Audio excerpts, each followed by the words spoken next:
Good morning, learners. Today we are covering Unit 9 of Block 4 Choice and Regulation in Marriage, which is under the course BSOE 146 Family, Household and Marriage. Let's see what are the objectives of this course. Define the institution of marriage in India. We'll discuss the various legal aspects related to marriage and its dissolution. We'll discuss variations in the patterns of selection of spouse and examine the issues of divorce and remarriage. Marriage. Marriage conjures up the images of rituals and festivities. In India, marriage is considered to be a very essential for both men and women. It is so much important that the presence of an unmarried son or daughter in a family can become a point of discussion among relatives and friends in the family. It is not uncommon to hear of families planning and saving money for daughter's marriage from the moment she is born. The moment the daughter is born, everybody is more worried on the marriage of a daughter. Marriage as an institution has been of academic interest due to its universality, commonality of certain characters, and also the diversity of types and patterns. We have read about the institution of marriage and until we have introduced in our previous chapters about the concept of marriage, types of marriage, and rules of governing marriage. Let's move further with this concept, marriage and its perception. Marriage is often seen as sacred institution, deeply rooted in traditions and cultural values. In many societies, particularly in India, marriage is not just a union of two individuals, but also a bond between two families.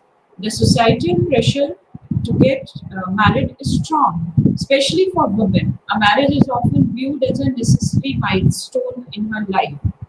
The presence of an unmarried son or daughter in a family can lead to discussions, concerns, and even societal judgments.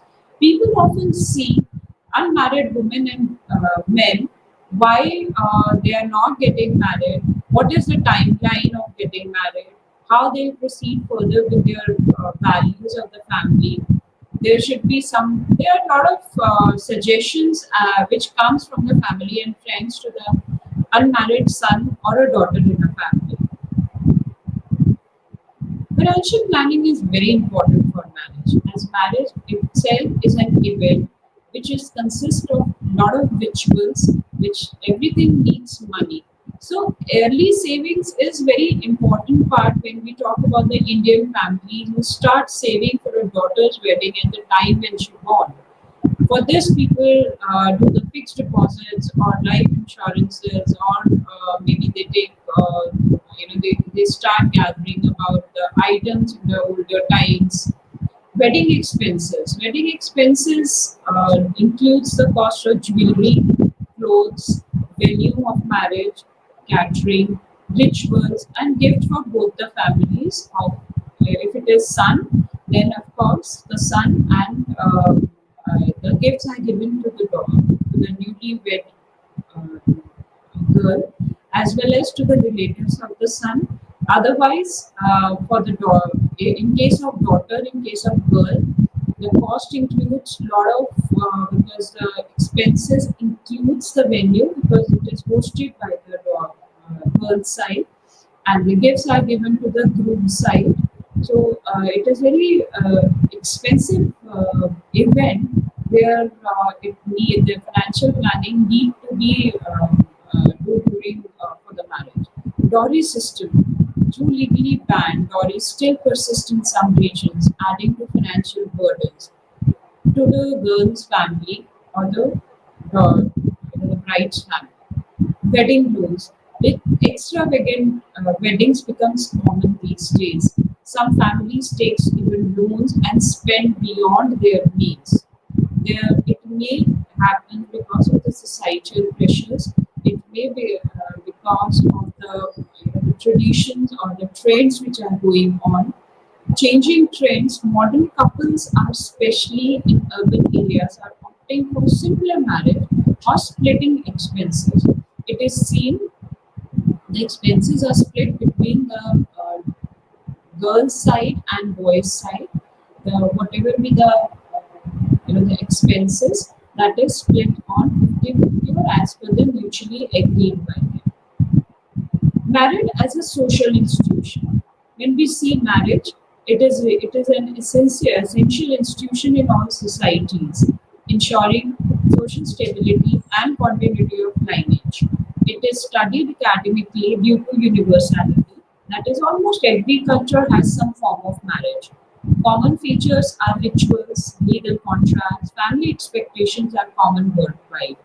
And diversity. Diversity refers to the marriage customs vary based on culture, religion, or even the geographical region. Types of marriage. First, based on number of partners. When we say number of partners, it is bifurcated under monogamy and polygamy. Monogamy refers to when one man and one woman form an exclusive marital bond. That is most common globally known monogamy. But polygamy has includes the multiple spouses. It is further divided into polygamy and polyandry. Polygamy refers to when man have multiple wives. This is mostly practiced in Islamic culture and tribal cultures. Whereas the polyandry refers when one woman have multiple husbands. It is found very rare, but yes, in some high Himalayan communities, it is happening. Second is based on selection process. Marriage is a societal event, but still the selection process is bifurcated under three main categories. The marriage can be arranged, love marriage, or forced marriage. When we say arranged marriage, families plays a very key role in choosing the spouse. This is a very common practice in India. Either the groom family goes in with the bride's family, or either way, bride's family go and meet the groom's family. They talk about their families, they talk about the groom and bride, they talk about the other cultural thing, and they arrange the marriage. They choose the spouse for their son or daughter. Whereas the love marriage, where the individual choose their own partners based on the mutual affection between them. The forced marriage is refers to when a marriage where one or both partners do not give the free consent. It may happen mostly in case of societal pressures, maybe in somewhere in the cultural, or maybe in case if there is any other reason relates to money also. Based on social rules. Marriages are also based on social rules as it is a societal event. First is endogamy. Endogamy refers to marriage with same caste, religion, or social groups. That relates with caste marriage based in India. Whereas exogamy is marriage outside one's group, such as intercaste or interreligious marriages. It is very well seen nowadays because India is a diverse culture. So most of the marriages which are based on love marriages are seen as exogamy type of marriage. Hypergamy, a woman marries with a higher social or economic class, whereas the hypogamy when a man marries into a higher or social economic class. There are certain rules which governs the marriage. First is legal and religious laws. The legal marriageable age in India for women, for a girl is 18 and for men is 21. The intercaste and interreligious marriages are legally permitted but still face social resistance. Marriages laws differ by religion. Hindu Marriage Act, Muslim Personal Law, or Special Marriage Act. There is a cultural and religious norms refers to the Hindu weddings follow customs like Kanyadan, that is giving away their daughter or giving away the bride to the groom or to the men. They are getting married. And Saptapadi, where the seven bows, bows are defined. Muslim marriage involves nikah, that is a contract, and maher, that is dowry. Christian marriages require a church ceremony and legal registration. Although legal registration is mandate nowadays in for every marriages for every, but it depends. It is not mandate. It is required because a lot of paperwork is required in that. So most of the people, irrespective of their religion, they get it registered. Changing trends in marriage, increase in love marriages, intercaste marriages, and court marriages, rise in live-in relationships, though still not widely accepted in traditional society, and the delayed marriages are due to career priorities and financial independence.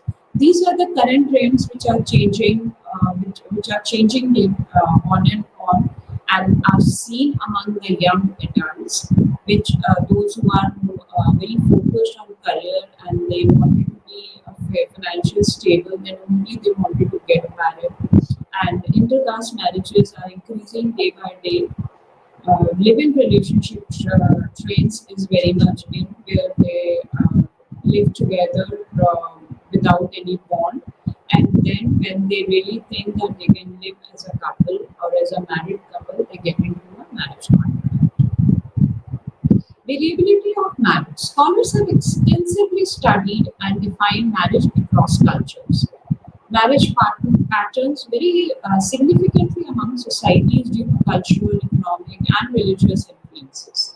The structure of marriage is closely linked with family system in a given society. When we talk about the structure of family, structure of marriage, it is not only a bond between the two people, a boy or a girl, or a man or a woman. It is linked with the family system. The entire family is involved in that because every member of a family, the relationship changes. They really get into maybe in new culture or new religion sometimes. So it is a very closely linked with the family also. And there are certain patterns which is seen as per the cultural and economic influences. Influence of family structure in marriage. When we say family structure, there are different structures. First is nuclear family influence. Nuclear family refers to when the family where only the parent and the children are staying alone. So this is monogamous marriage. This comes under nuclear family influence, which is very common in societies, where nuclear families, parents and children are the norms. Whereas a greater autonomy, where the individuals have more say in choosing their partners, it is more influenced with the nuclear to the love marriage or maybe the intercaste marriages with the individuals, because it is seen that in the nuclear family the individuals either boy or a girl, they have more say, they while choosing their partners rather than in joint families, because in joint family it is seen that in more of a arranged marriages. Whereas weaker extended family influence, marriage decisions are often made independently of extended relatives.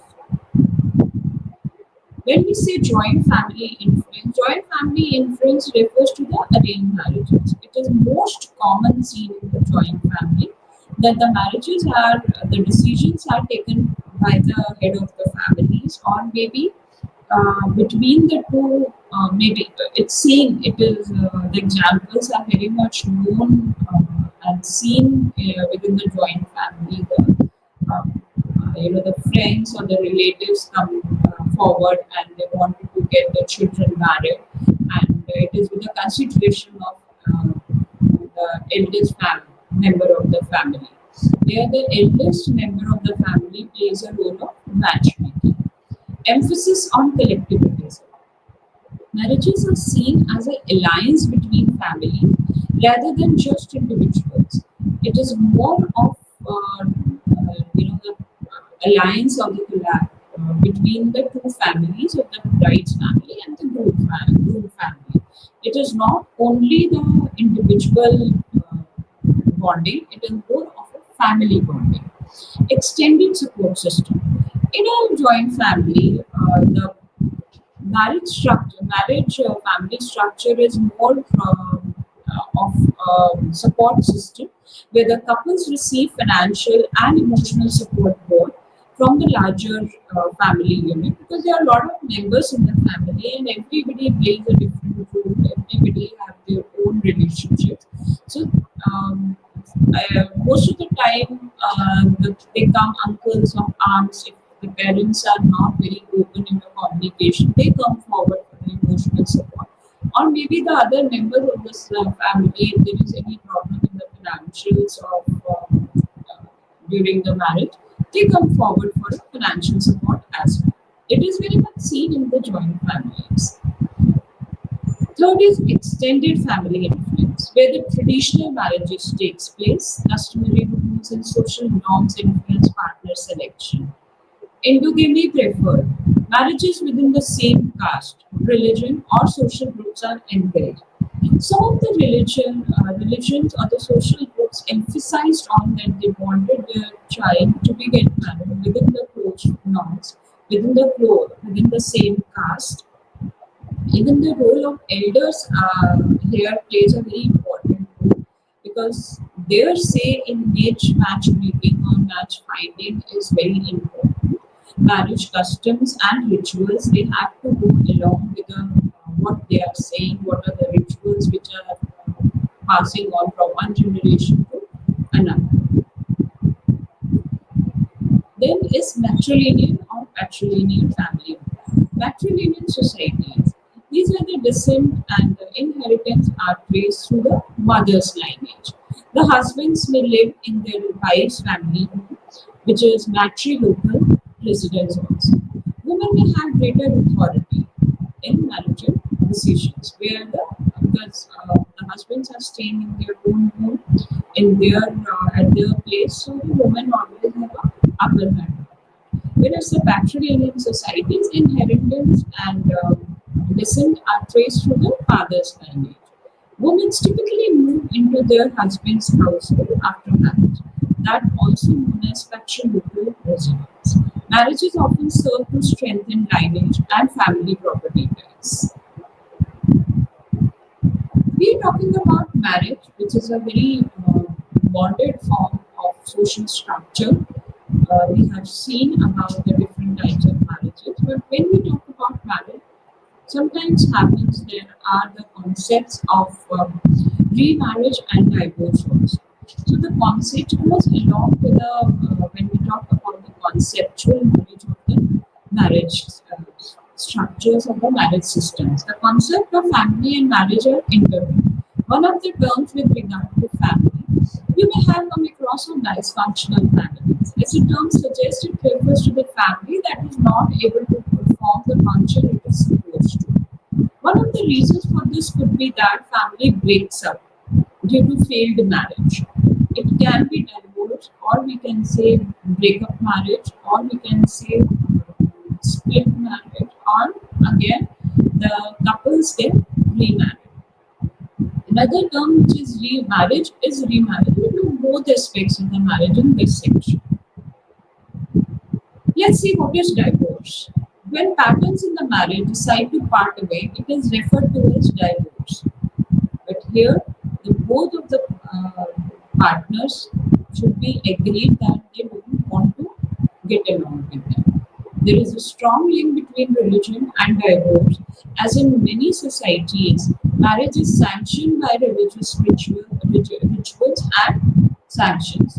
For this reason, dissolution of a union governed by religion regulation is seen in negative light. For example, Roman Catholicism does not allow divorce. The growth of the industrial society, nuclear family, and associated economic independence, changing roles of women have seen some of the causes of increasing rates of divorce. Divorce require a legal sanction and follows certain legal procedures. Let's see what the Durkheim says about the divorce. He was a founding figure in sociology, viewed the increasing rate of divorce as cause of concern. So, Emil Durkheim says and analyzes the marriage and the divorce is deep rooted in its broader theories of social cohesion and moral regulation. He believed that marriage was a key institution that maintained social stability and moral order. also argued that rising divorce rate indicating the weakness of social bonds and collective values. The shift from traditional collective society to individualistic modern society led to very unstable marriages. Here, I would like to focus on career perspectives of the women, where they wanted to follow their career. This is one of seen major reason among for the divorce. They wanted to follow the career, but the man family or the groom's family probably will not allow her to do work or to pursue her career. So that may also a reason of divorce. When we see from career perspective or when the things are changing, there are certain other issues also that can be lack of trust, that can be lack of integrity between them. There can be religion issues, there can be cultural issues when the caste marriages happen. So, but although Durkheim say he believe in that it is a very important, it is a very key institution which maintains some moral order. So in an Indian system, it is seen that it is always tried to avoid the divorce unless both the partners are not very adamant to get into the system, because there are a lot of legal formalities are involved.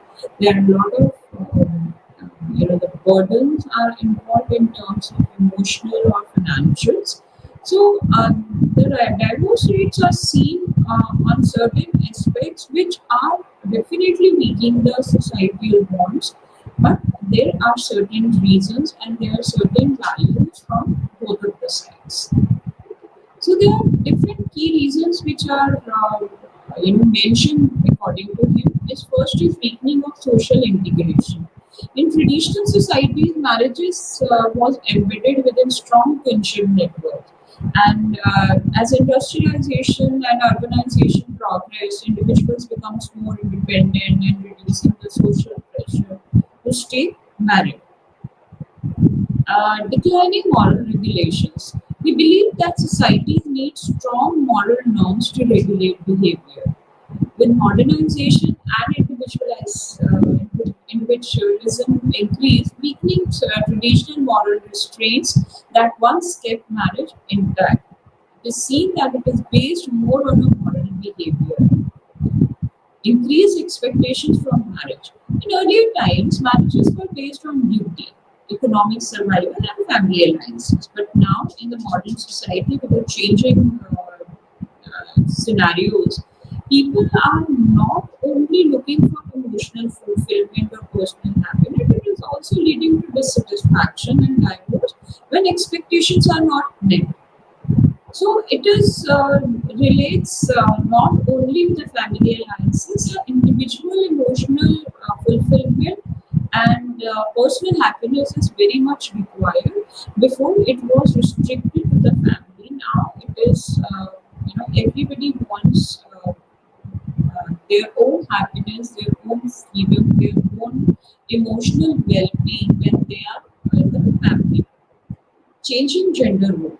With the rise of women's education and employment, they become more financially independent, and this reduces the women dependence on marriage for economic security, which are making divorce a viable option.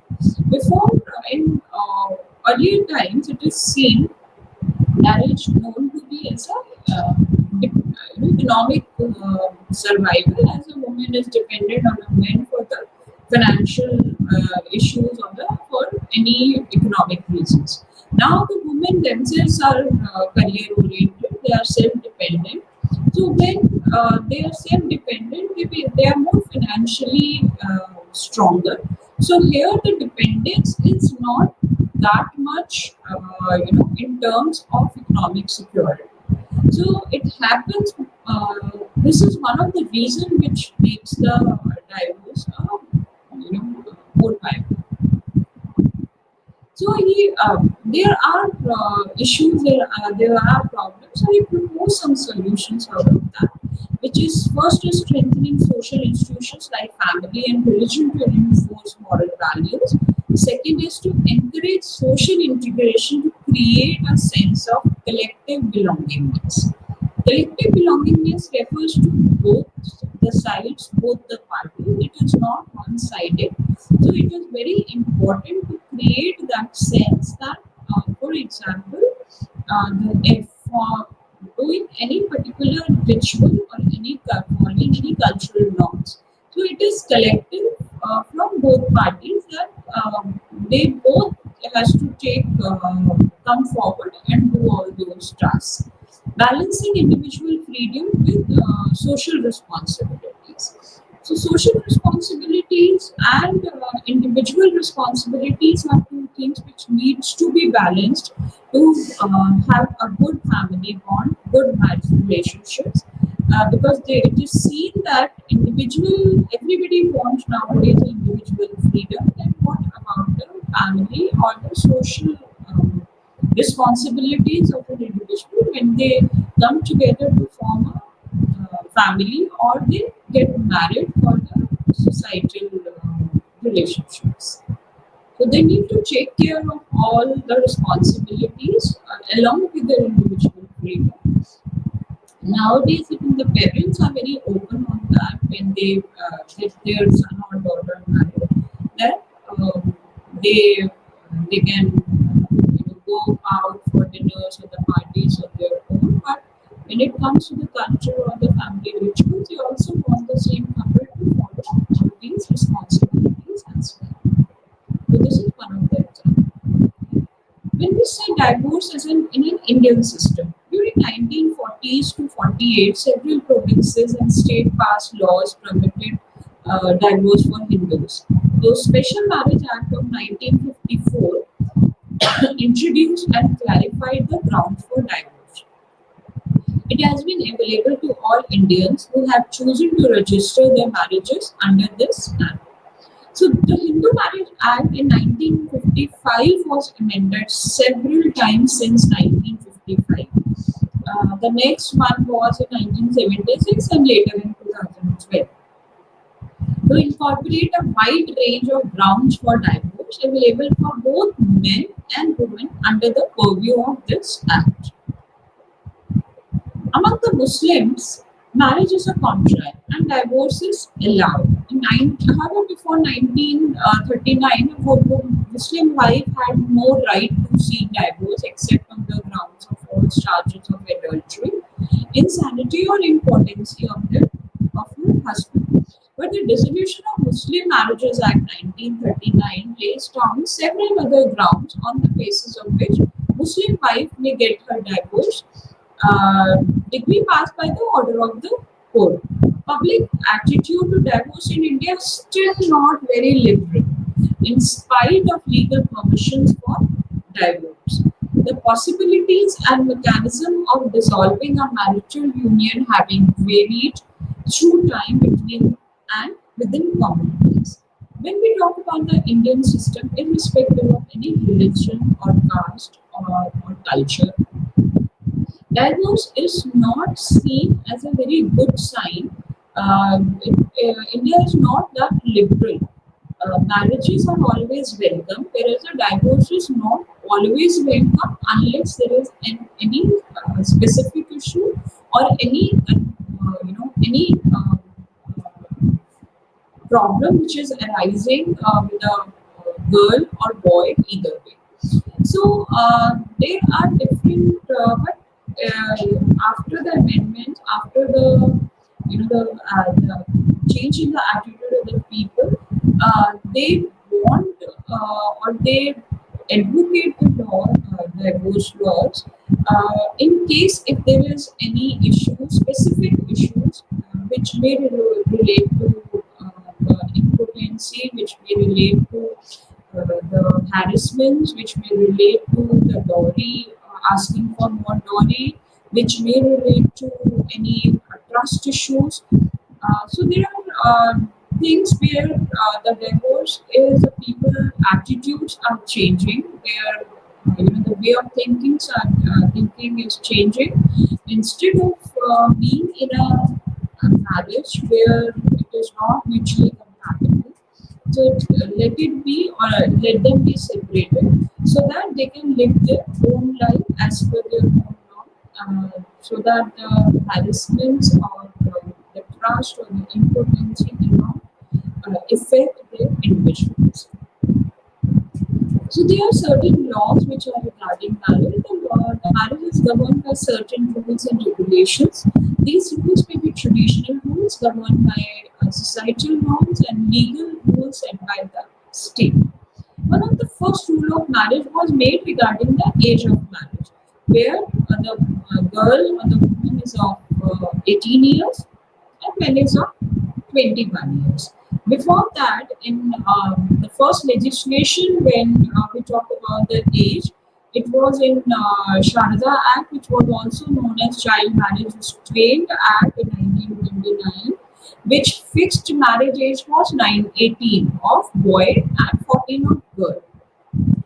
So it was changed after the amendment as a 18 and 21 for men and 18 for girls. There are certain laws which are regarding the marriages are Hindu Marriage Act in 1955, Special Marriage Act 1954, Indian Divorce Act 1869, which was amended in 2001. There are certain legal and traditional rules which are also there are also rules of regarding widow remarriage and the divorce cases. In many instances in the situations, it is seen the traditional rules on marriage, remarriage, and divorce are based on the religious traditions. Both marriage and divorce involve a legal process.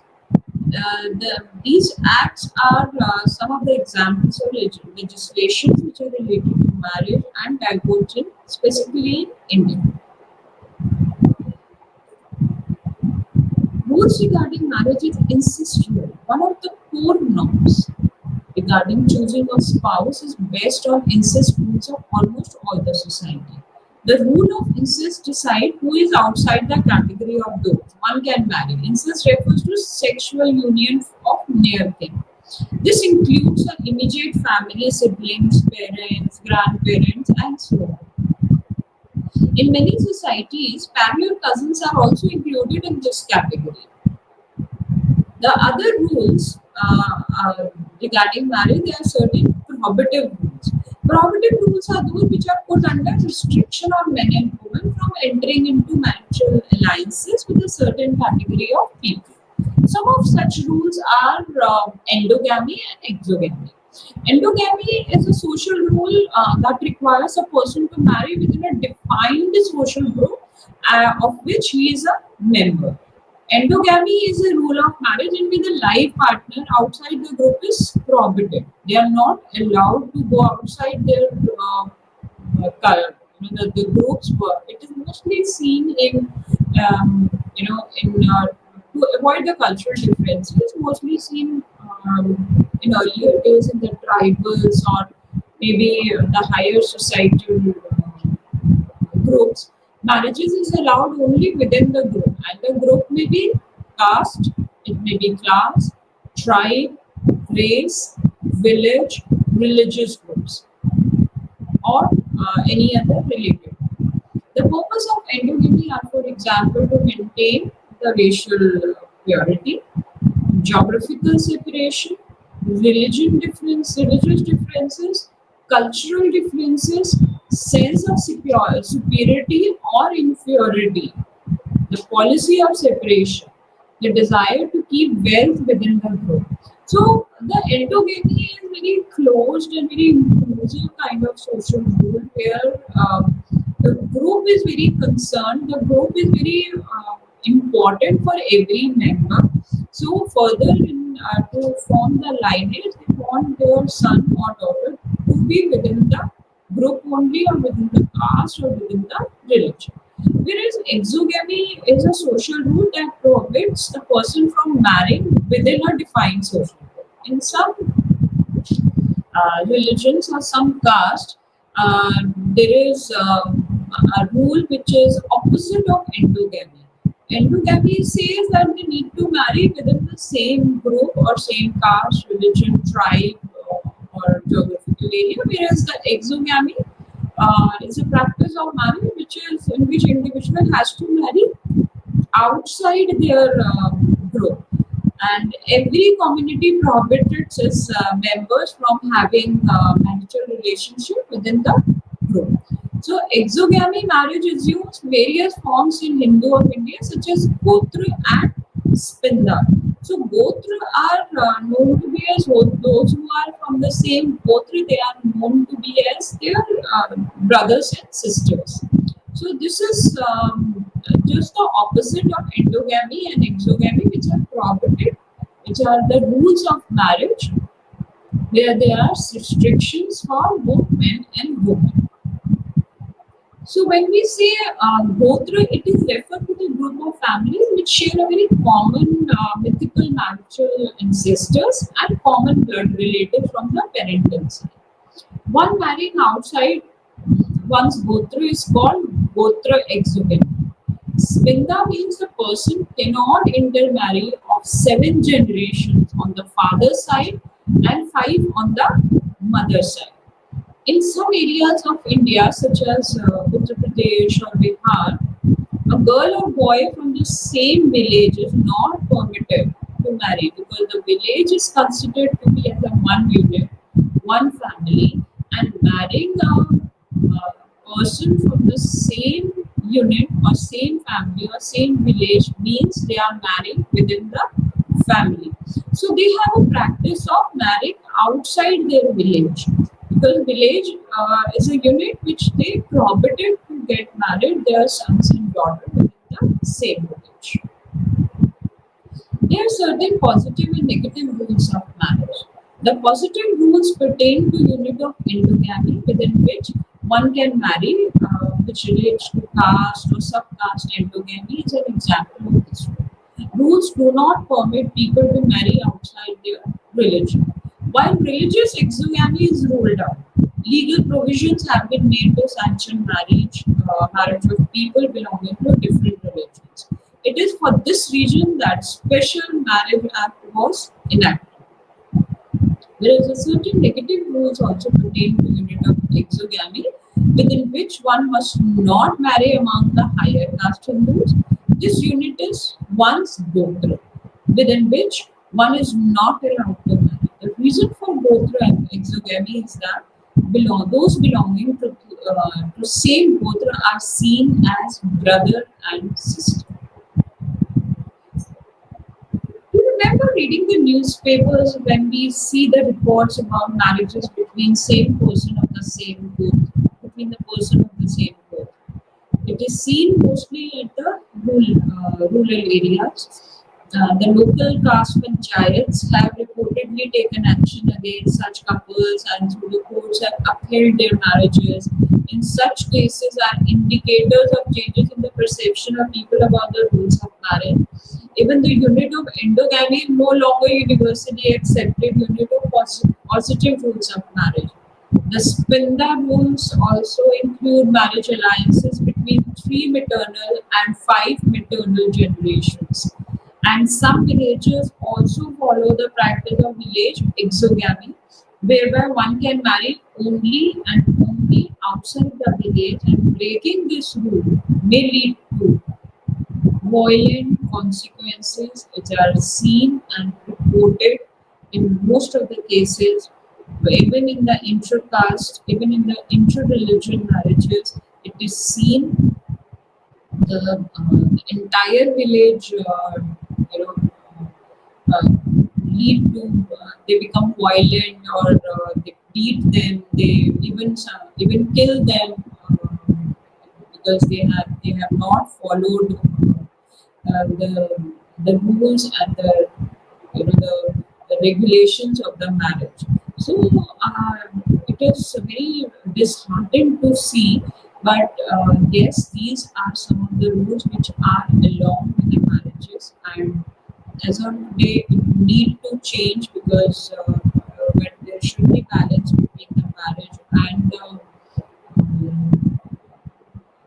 between the couples as per their culture, as per their religion, as per their norms. So there are certain preferential or respective rules rules where preferred or perspective which give preference to certain types of alliances over others. In certain cases, it is seen the individuals may choose a marriage partner within the particular kin group or may be bound to choose only one such group. Such type of customs which prescribe whom one should marry or prefer to marry is called prescriptive rules. Some of these prescriptive rules let's discuss in the following slide. It is seen the choice and regulation of marriage, which is among cross cousin marriages, where the marriage of two individuals who are the children of siblings of opposite sex. For example, a man marries a mother's brother, daughter, or father's sister daughter is cross cousin marriage. Such type of marriage is practiced among the Gonds of Madhya Pradesh and Oran and Kharia tribes of Jharkhand. Such type of marriages are also found in southern part of India. Second is parallel cousin marriage. The marriage of two individuals who are the children of siblings of same sex. A man marries his mother's sister's daughter or a father's brother's daughter. It is called parallel cousin marriage. Such type of marriage is seen among Muslims. Then is levirate marriage. Levirate marriage is a practice of custom in which the widow marries her deceased husband's father. It is brother. It is also known as natal or nant. Such type of practice is prevalent among Toda of Nilgiri and it is also known as natal marriage or nant marriages. It is also found in some part of Punjab where they say chadar chadar. So chadar refers to that they are protecting the wife of their deceased brother when it get married to the husband's brother.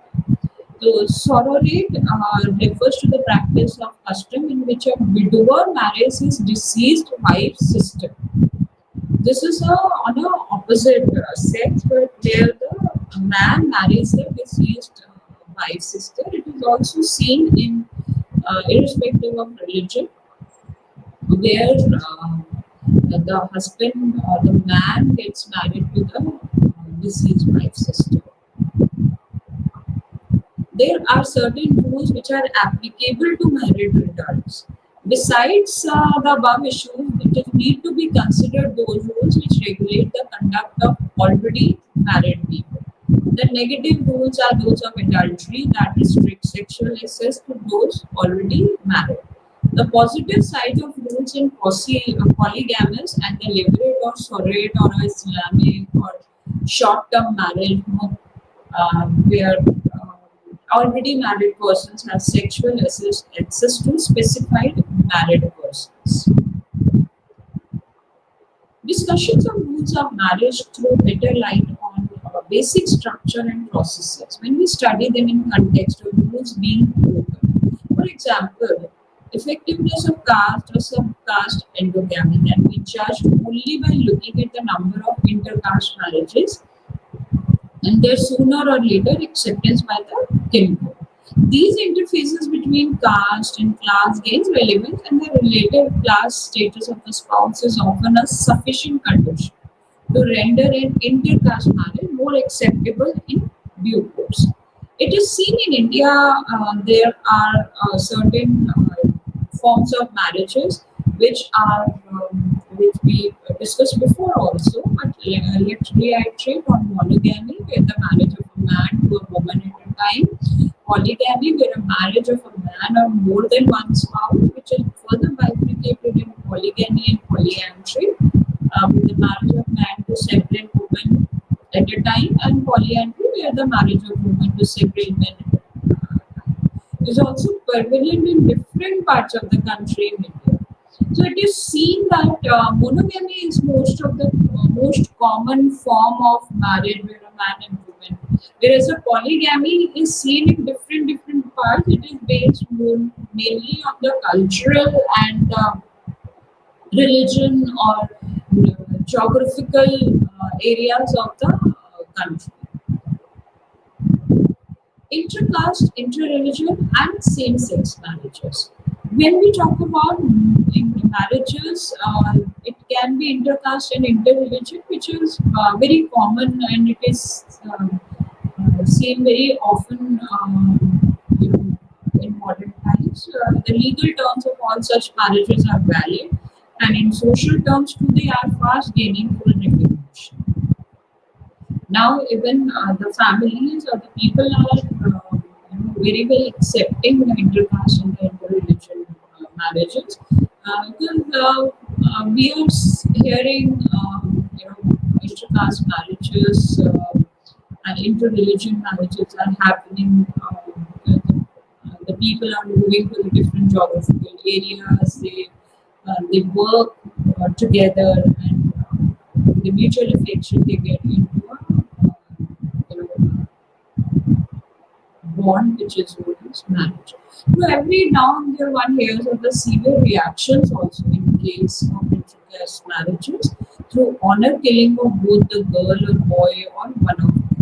It has happened when mostly in the it is seen in the rural areas where the marriage with a different caste. Most of the time when a boy or a girl marries to a lower caste or a boy marries to a lower caste. So, as per the casteism, it is seen that they kill both the boy or the girl in that case to maintain their culture and to maintain their so-called religion practices related things. As long the marriages are followed the norms of heterosexual union in the society of India are culturally accepting these marriages. Even though homosexuality is decriminalized, the Indian society is yet to entertain the ideas of same-sex marriages. But it is not very easily adaptable. People really need so much of courage to, as of today also with so much of advancement. So same-sex marriages are not easily adaptable. They are not easily seen also. But in many countries it is legalized the same-sex marriages. As of today, there are 25 countries across the world who accept same-sex marriages, which are New Zealand, USA, Norway, Sweden, South Africa. These are few of the countries. And interreligious marriages are frowned upon, especially between Hindus and Muslims. You may have heard about the term love jihad in the news too much about the Hindu-Muslim marriages.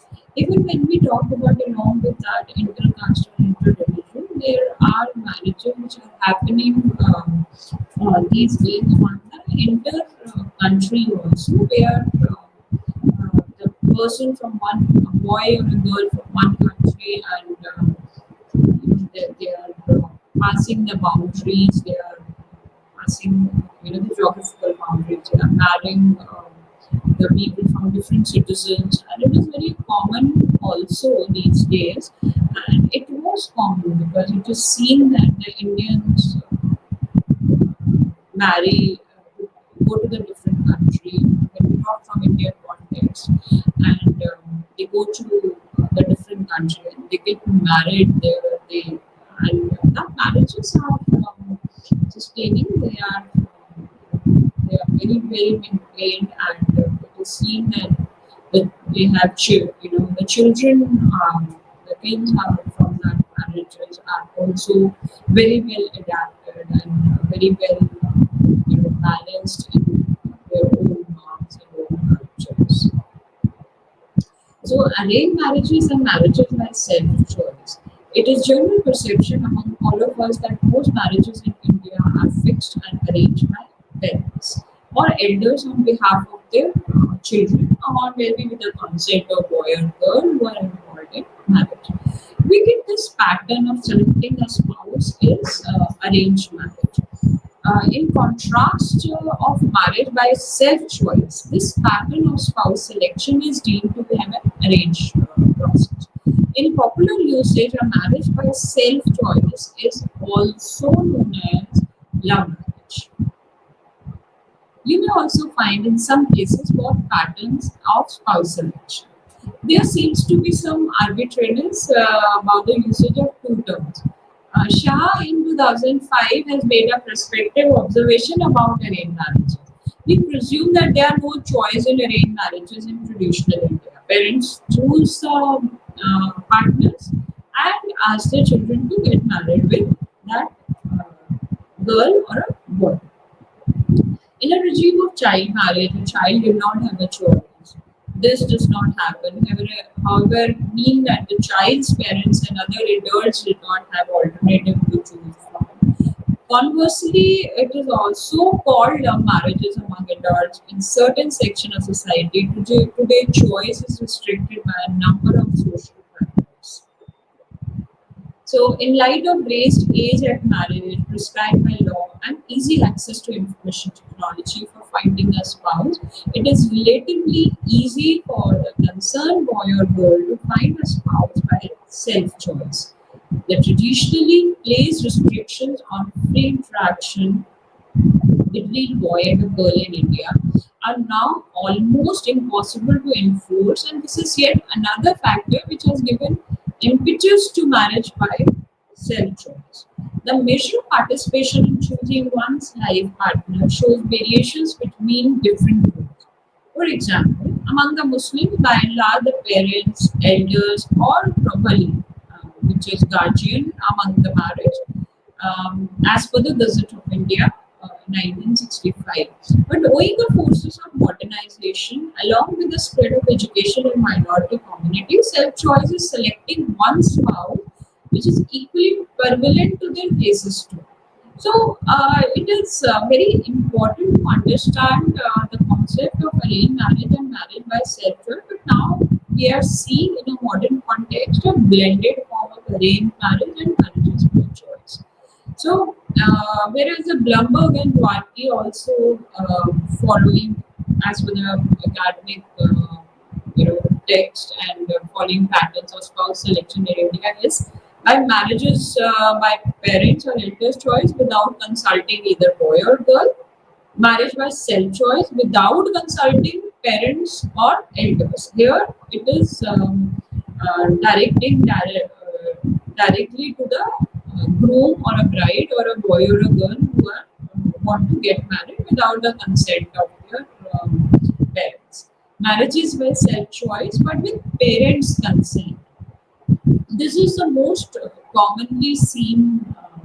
It is observed that today it is this third option, marriage by self-choice, but with the parent consent, is very much seen in today's society.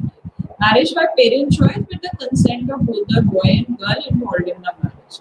So this is also known to be as an ideal form when we talk about the arranged marriages concept as of today's context. Marriage is by parents' choice, but with the consent of only one of the two partners involved, which is not very likable, but it happens most of the time, where it also depends on the caste, it may be depend on the economic, financial, economic structure of a family. But the third and fourth option is mostly observed and seen, and it is adaptable. Where, where the, when a boy or a girl found their partners, they like each other, they wanted to get married, but balancing the societal norms, he wanted a parents' consent. Whereas on the other side, where the parents found the partner for their children, they want the consent from their children also to be get involved in the marriage with a perspective of ultimately they will be living together, they will be forming a family. There have been changes in past few years regarding parents and elders, which consult the boy and obtain the consent and choice of spouse. There is often parents and elders do not consider it important to ask the girl whether she approves of that. It happens mostly in previous time. It was happened mostly with the girl. So, among the urban educated classes, arranged marriages with the consent of boy and girl appears to be the most preferred pattern. Very often, the parents are the contemporary issue in marriages, family, kinship, and sometimes the boy girl concerned arrange the marriage through newspapers and advertisement. Along with the newspaper advertisement, there are a lot of the social media, or maybe there are a lot of platforms where they can find, they can put their resume, they can fix up the dates, meet together, and for example, shadi.com or marriage.com. There are a lot of sites where they can post and get along with that. So there was one survey by Lokniti CSDS Youth Studies in 2016 on the attitude of youth towards marriage brings to light in very interesting data. The similar study was carried out in 2007 also. So results of changes in attitude and preferences while making marriage choices. So it was found that higher number of men, around 61%, were unmarried in comparison of women, that is 41%. In the survey 2016, 84% of married youth said that marriage decisions were primarily taken by family. Only 6% opted for self-choice. 50% of unmarried youth also opted for arranged marriages. Only 12% opted for self-choice. It was surprising to know that only 3% of the youth had registered themselves on matrimonial sites. So it did not come as a surprise to see that more women than men that family had a greater influence on decision of marriage. So shift from previous survey 2006 has been a greater acceptance of remaining single or unmarried. In 2006, 8 out of 10 said that it was important to get married, whereas in 2016, 5 out of 10 Indian youth said it is important to get married. So, marriage across caste had risen significantly from 31% in 2007 to 56% in 2016. No, inter-caste and inter-religion marriages are not accepted with arranged marriages norms. When we see this data. So inter-religious marriage has low acceptance with 45% of the youth saying it was wrong to go for inter-religious marriages. So these were a few of the studies which are related to the choice and regulation in marriage. So it did not come to a surprise to see that more women than men said that family had a greater influence on decision of marriage or shifting or the low acceptance with 45% of the youth saying wrong to go with inter-religious marriages. So these data is collected to be with reference of the terms and addressing such relatives as well as rights to inheritance of step siblings and the children born and brought up in nuclear family settling have been reported and find it a welcome extension to close relatives to socialized. So these equations need to be explored in depth sociological studies after this Lokniti CSDS youth study in 2007. So overall, we have covered definition of marriage, the concept of marriage, comprehensive idea about how spouse selection takes place in India, the changing patterns of spouse selection, especially in connection to same-sex marriage, choosing across caste and religion. We also talked about or discussed about marriage as a combination of both religious and legal sanction. For this purpose, there are certain laws have been enacted which are religion specific. When we talk about the Marriage Act, that is Hindu Marriage Act or Muslim Act. So marriage breakdown either by divorce or due to death of spouse brings with us certain consequences. The remarriages are taken place or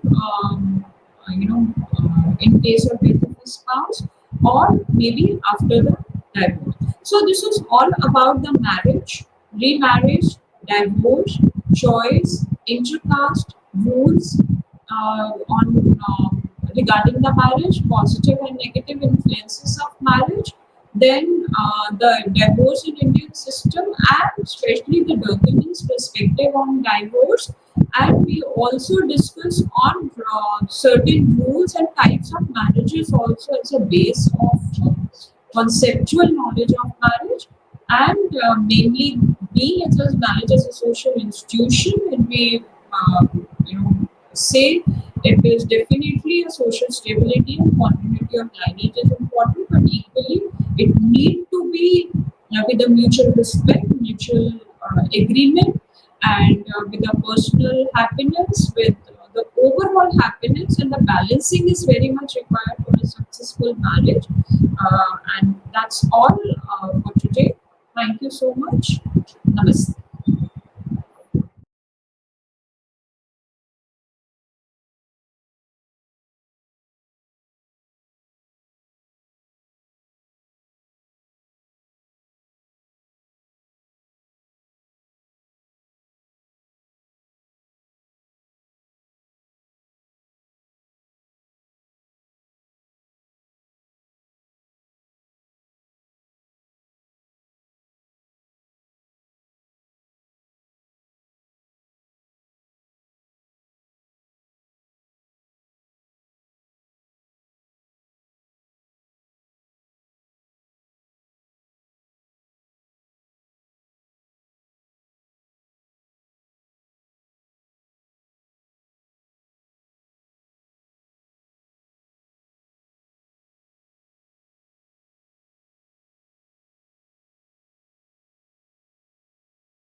స్వతः రాష్ట్ర స్థాయిలో ఒక అవినీతిపై, ప్రభుత్వ ఉద్యోగులపై మరియు వివిధ వ్యక్తులపై వచ్చే ఆరోపణల కోసం ఏర్పాటు చేయబడింది లోకాయుక్త. లోకాయుక్త పాఠంలోని ముఖ్యాంశాలు, వాటి యొక్క లక్ష్యాలు. రాష్ట్ర స్థాయిలో లోకాయుక్త పరిణామం, ఆవశ్యకత మరియు ప్రాముఖ్యతను తెలియజేస్తాను. లోకాయుక్త సంస్థాగత నిర్మాణాన్ని చర్చించడం. తర్వాత లోకాయుక్త నియామక వ్యవస్థ మరియు వాటిలో ఉండే ప్రత్యేకతలు. లోకాయుక్త అధికారుల విధుల గురించి చర్చించబడుతుంది. ప్రజా ఫిర్యాదుల పరిష్కారంలో లోకాయుక్త యొక్క పాత్ర గురించి మీకు తెలియజేస్తాను. అయితే మనకి ఈ లోకాయుక్త అనేది ఎప్పటి నుంచి ఏర్పడింది, దానికి ఎలా ఉందో తెలియదు. లోకాయుక్త భారతదేశంలో రాష్ట్రాలలో అవినీతి నిరోధక అంబుడ్స్మన్ సంస్థ. ఈ సందర్భంలో లోకాయుక్త చట్టం 2013 కేంద్రంలో లోక్పాల్ మరియు రాష్ట్రాల్లో లోకాయుక్తులను ఏర్పాటు చేయడానికి మార్గం సుగం చేసింది. ప్రభుత్వ ఉద్యోగులపై వచ్చిన అవినీతి ఆరోపణలపై మరియు సంబంధిత విషయాల కోసం విచారించి, అవినీతి అనేది ఒక ప్రధాన సమస్య. ఇది దేశం యొక్క స్థిరత్వం మరియు భద్రతకు అపాయం కలిగించే విషయం తెలిసింది. సామాజిక, ఆర్థిక మరియు రాజకీయ అభివృద్ధిని బెదిరిస్తుంది మరియు ప్రజాస్వామ్యం యొక్క మరియు నైతిక విలువలను దెబ్బతీస్తుంది.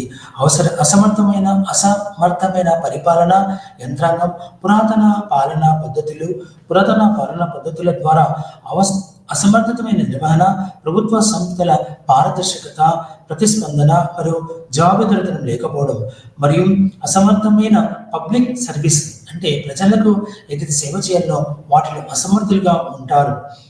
ప్రభుత్వ సంస్థ యొక్క ప్రభుత్వ కార్యక్రమాలు అంతిమ ఫలితాలు ప్రభావితం చేస్తుంది.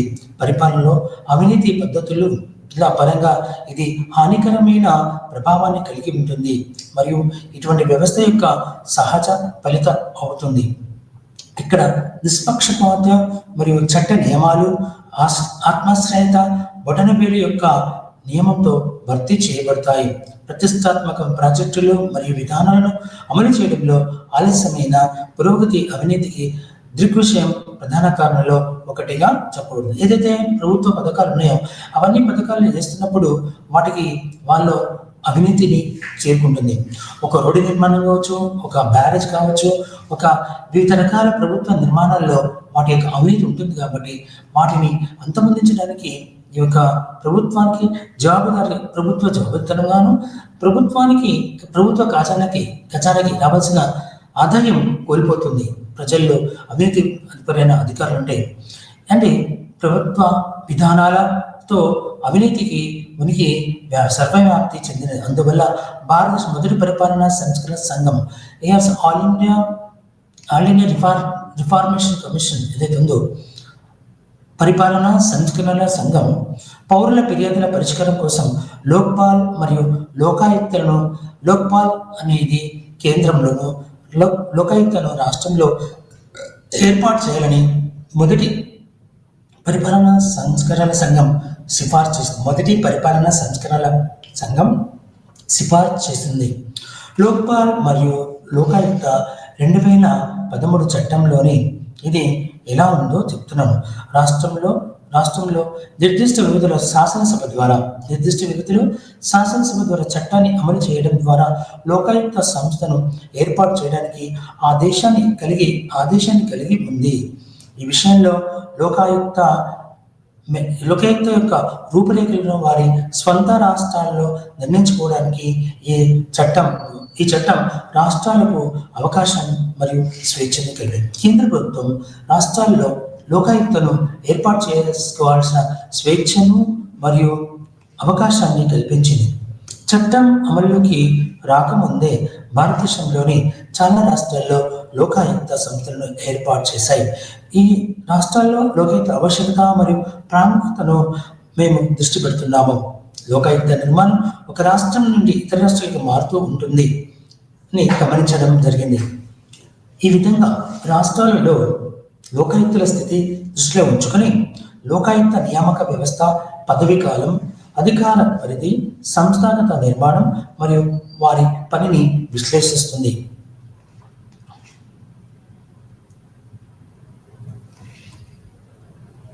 లోకాయుక్త పరిణామం, అవసరం మరియు ప్రాముఖ్యత గురించి తెలుస్తుంది. లోకయుక్త మూలాన్ని స్కాండినేవియన్ దేశాలలో అంబుడ్స్మ్యాన్ గుర్తించవచ్చు. అంబుడ్స్మెన్ ను సాధారణంగా ఏ విధమైన దుష్పరిపాలనకి వ్యతిరేకంగా పౌరులను రక్షించడానికి నియమించబడిన ఏకైక వ్యక్తిగా పరిగణిస్తారు.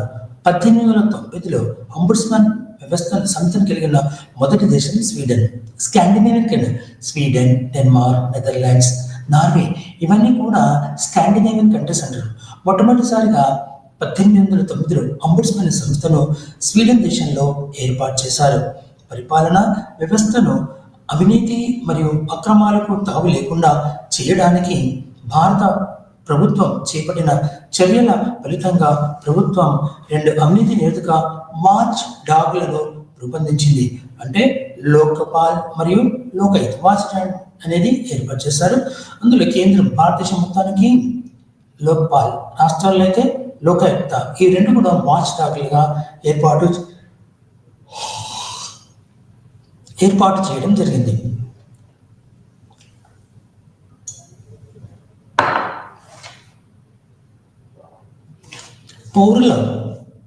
పౌరుల ఫిర్యాదుల పరిష్కారం కోసం లోక్పాల్ మరియు లోకాయుక్త నియమించబడిన 2 ప్రత్యేకమైన అధికారాలు ఏర్పాటు చేయాలని మొదటి ఏఆర్సి సిఫార్సు చేసింది. All India reforms commission. Scandinavian దేశాలలో అంబుడ్స్మన్ మరియు న్యూజిలాండ్లోని పార్లమెంటరీ కమిషన్ ఫర్ ఇన్వెస్టిగేషన్ యొక్క సంస్థ యొక్క నమూనాలు 2 ముఖ్యమైన సంస్థలు ఏర్పాటు చేయబడ్డాయి. లోకాయుక్త ఏఆర్సి సిఫార్సుల మేరకు రెండవ పరిపాలన ఇది మొట్టమొదటిగా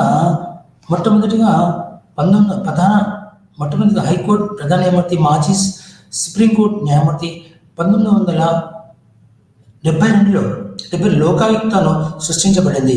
అది ఆ తర్వాత రాజస్థాన్ 1973, తర్వాత 1975 మధ్యప్రదేశ్లో మొదలైన దేశాలు, కొన్ని రాష్ట్రాలు లోకాయుక్తగా ఉదాహరణ. ఇది 2013 సంవత్సరం నుండి 1972లో మొదటి లోకాయుక్తను మహారాష్ట్రలో ఏర్పాటు చేశారు.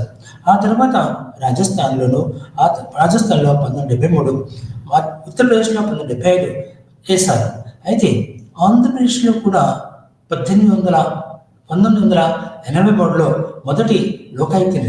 అతను ఆవుల సాంబశివరావు అనే వ్యక్తి మొదటి లోకాయుక్తగా చెప్పబడుతుంది తెలుగు రాష్ట్రాలు ఆంధ్రప్రదేశ్ పూర్వపు ఆంధ్రప్రదేశ్లో.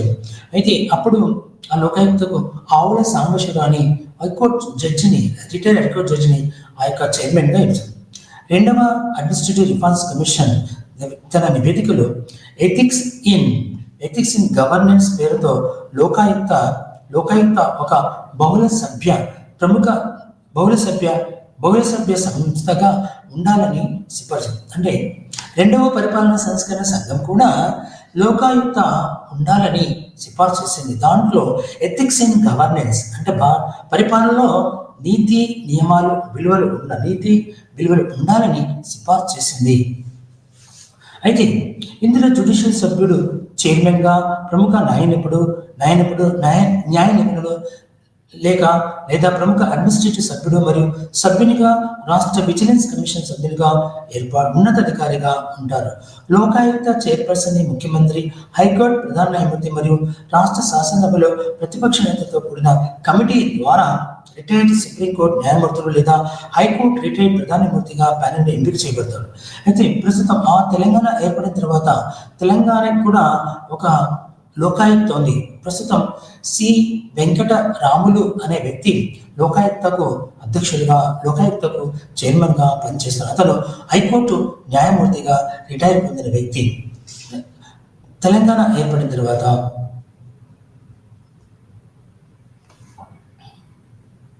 ప్రముఖ న్యాయ నిపుణులు, నిర్వాహకుల నుండి రెండవ సభ్యుడిని కూడా ఎంచుకోవాలి. SARC. అయితే రాష్ట్రంలో లోకాయుక్త నియామకానికి అనుకూలంగా లేదు. లోకాయుక్త యొక్క అధికార పరిధి అవినీతికి సంబంధించిన కేసులకు మాత్రమే విస్తరించింది. అయితే సాధారణ ప్రజల ఫిర్యాదుల విషయాలు దాని పరిధిలోకి వెలువడుతున్నాయి అనే అంశాన్ని SARC నొక్కి చెప్పింది. కేసుల దారిద్ర్యం కోసం లోకాయుక్త దాని స్వతంత్ర యంత్రాంగాన్ని కలిగి ఉంటుంది.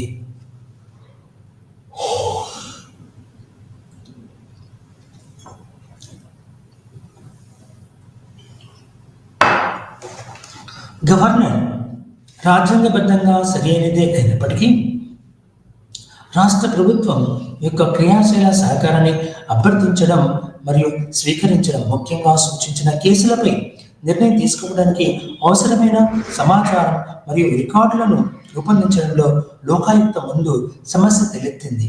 అలాగే లోకాయుక్త సిఫార్సులపై తీసుకోవాల్సిన చర్యలకు కూడా రాష్ట్ర ప్రభుత్వం సహకారం మరియు మద్దతు అవసరం. దుష్పరిపాలన మరియు పరిపాలనపరమైన అన్యాయం యొక్క సంబంధిత సమస్యలను ఎదుర్కోవడానికి మొదటి ARC all India reforms commission సూచించిన విధంగా లోకాయుక్తని భారత రాష్ట్రాలు అంతటా ఏకరీతిగా అమలు చేయడానికి రాజ్యాంగ సవరణ ప్రతిపాదించింది. అనేక హృదయపూర్వక ప్రయత్నాల మూలంగా లోకాయుక్త మరియు లోక్పాల్ అనే చట్టాలు 2013లో ఏర్పాటు చేయబడింది. సాధారణంగా లోక్పాల్ చట్టం సూచించబడే లోక్పాల్ మరియు లోకాయుక్త చట్టం 2013 యూనియన్ కోసం లోక్పాల్ ఏర్పాటు అందిస్తుంది మరియు ప్రభుత్వ అధికారులపై దుష్పరిపాలన లేదా అవినీతి ఆరోపణలు విచారణ కోసం రాష్ట్రానికి లోకాయుక్త చట్టం భారతదేశం మొత్తానికి విస్తరించింది మరియు భారతదేశంలో మరియు వెలుపల ఈ యొక్క లోకాయుక్త లోక్పాల్ను ఏర్పాటు చేయడం జరుగుతుంది. లోకాయుక్త ఆదాయ పన్ను శాఖ మరియు అవినీతి నిరోధక బ్యూరో మన ప్రజాస్వామ్య చట్టంలో రక్షణగా పనిచేస్తుంది. భారతదేశంలో లోకాయుక్త ఆదాయ పన్ను శాఖ మరియు అవినీతి నిరోధక బ్యూరో మన ప్రజాస్వామ్య చట్టంలో పనిచేస్తున్నాయి, రక్షణ కలిగిస్తున్నాయి కూడా. మరియు అవినీతి కేసులను హైలైట్ చేయడానికి ప్రజలకు సహాయం చేస్తుంది. నిర్మాణం యొక్క నమూనాల్లో గుర్తించదగిన విభేదం ఉంది మరియు వివిధ రాష్ట్రాల్లో లోకాయుక్తల యొక్క పాత్ర 21వ శతాబ్దం మొదటి సంవత్సరపు తెలివిగా ఉంది. లోకాయుక్త అందరికీ సమాన చట్టాల నమూనాల్లో ఉమ్మడి నమూనాను మనము అనుసరించాలని ప్రతిపాదించింది. అయితే ఈ చొరవను రాష్ట్ర ప్రభుత్వాలు అడ్డుకున్నాయి. కేంద్ర ప్రభుత్వం సారథ్యం వహించి రాష్ట్రాల సమితితో గెలిస్తే తప్ప అలాంటి ఏకరూపత ఏర్పడే అవకాశం లేదు. అయినప్పటికీ ఈ రంగంలో నిపుణులు ఇచ్చిన క్రింది సూచనలు మనం పాటిస్తాము. అంటే కేంద్ర ప్రభుత్వం ఏర్పరిచిన లోకాయుక్తలు కూడా అన్ని రాష్ట్ర ప్రభుత్వాలన్నీ కూడా కేంద్ర ప్రభుత్వం యొక్క విధి విధానాలలో లోబడి లోకాయుక్తను ఏర్పాటు చేసి అమలుపరచాలని చెప్పింది. కానీ అన్ని రాష్ట్రాలు ఒప్పుకోలేదు. ఇందులో మాజీ మంత్రులు మరియు సివిల్ సర్వెంట్లు చట్టంలో చేశారు. ఇందులో ఎవరిని అవినీతి పరిధిలోకి తీసుకురానప్పుడు మాజీ మంత్రులు ఎవరైతే మంత్రి పదవి చేసిన తర్వాత ఉంటారో వాళ్ళు చేసిన అవినీతిని గురించి చర్చించడానికి మరియు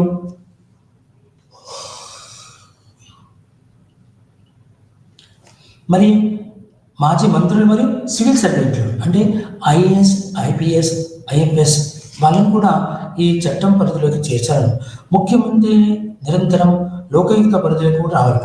రాష్ట్ర ముఖ్యమంత్రిని కూడా లోకాయుక్త పరిధిలోకి చేర్చాలని చెప్పింది. లోకాయుక్తులకు సుమోటోగా విచారణలు ప్రారంభించే అధికారం ఉంటుంది. సుమోటోగా అంటే వాళ్ళ మీద పలానా వ్యక్తి మీద అవినీతి ఆరోపణలు వస్తే పేపర్లను లేకుంటే ఏదో ఒక ఆధారంతో తీసుకొని న్యూస్లో వచ్చిన ఆధారం తీసుకొని అతన్ని సుమోటోగా తీసుకొని ఆ వ్యక్తి మీద ఆ వ్యక్తి చేసిన అవినీతిని వికిలించి దాని మీద చర్య తీసుకోవడానికి ఆస్కారం ఉంటుంది. లోకాయుక్త ప్రభుత్వానికి చేసే సూచనలు ప్రభుత్వ అధికారులు అత్యధిక ప్రాధాన్యత ఇవ్వాలి. లోకాయుక్త ఎలాంటి సూచన చేసినా ఆ రాష్ట్ర ప్రభుత్వం వాటిని అన్వయించాల్సిన ఆవశ్యకత ఉంటుంది.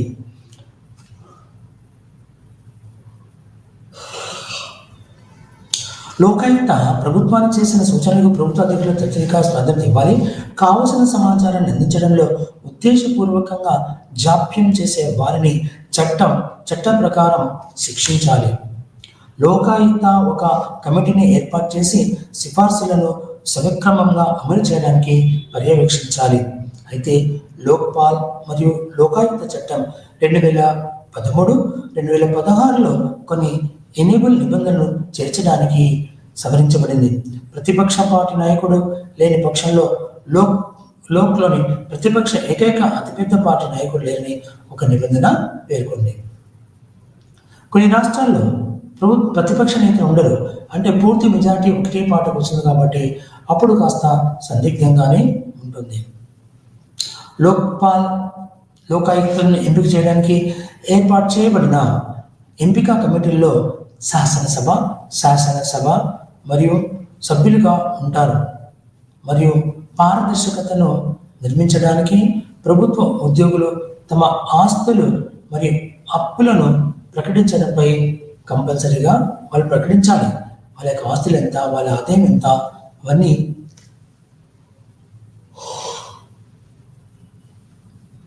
వాళ్ళ ఆస్తి ఎంత ఉందో అవన్నీ ప్రభుత్వానికి తెలియచేయాలి. లోకాయుక్త యొక్క సంస్థాగత నిర్మాణం.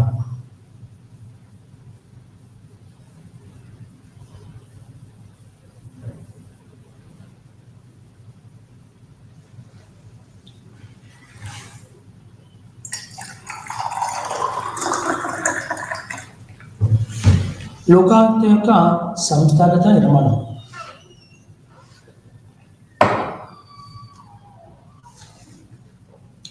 లోకాయుక్త అన్ని రాష్ట్రాల్లో ఏకరీతి పద్ధతిని అనుసరించడం లేదు, ఒకే రకమైన పద్ధతిని అనుసరించడం లేదు. కాబట్టి ఆంధ్రప్రదేశ్, రాజస్థాన్, కర్ణాటక, ఆంధ్రప్రదేశ్ మరియు మహారాష్ట్ర వంటి కొన్ని రాష్ట్రాలు లోకాయుక్తతో పాటు ఉపలోకాయుక్తగా సృష్టించారు. లోకాయుక్త ఉత్తరప్రదేశ్ మరియు హిమాచల్ ప్రదేశ్ వంటి మరికొన్ని లోకాయుక్త మాత్రం సృష్టించాయి. జమ్మూ కాశ్మీర్లో లోకాయుక్త లేదా ఆప్ లోకాయుక్త లేదు, అసలు లోకాయుక్తనే లేదు. లోకాయుక్త మరియు ఆప్ లోకాయుక్త సహాయం చేయడానికి మధ్యప్రదేశ్లోని సంస్థ క్రింది 4 క్రియాత్మకమైన విషయాలను తెలియజేసింది.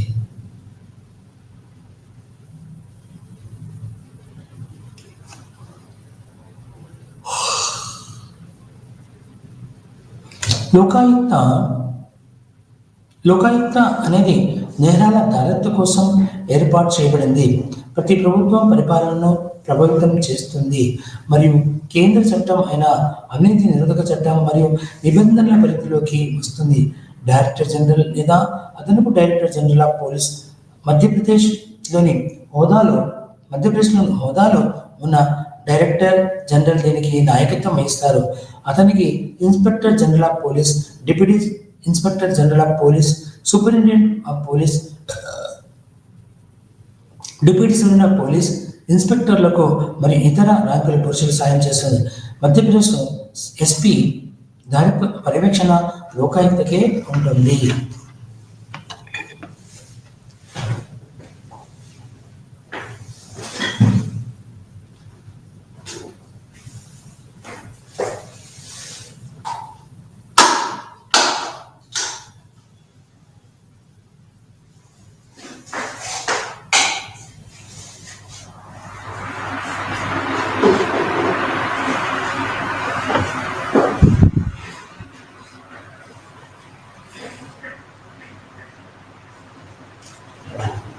అయితే ఇక్కడ పోలీస్, డిప్యూటీ పోలీస్ మధ్యప్రదేశ్లో ఎంత డైరెక్టర్ జనరల్ అధికారంలోనే ఉంటుంది.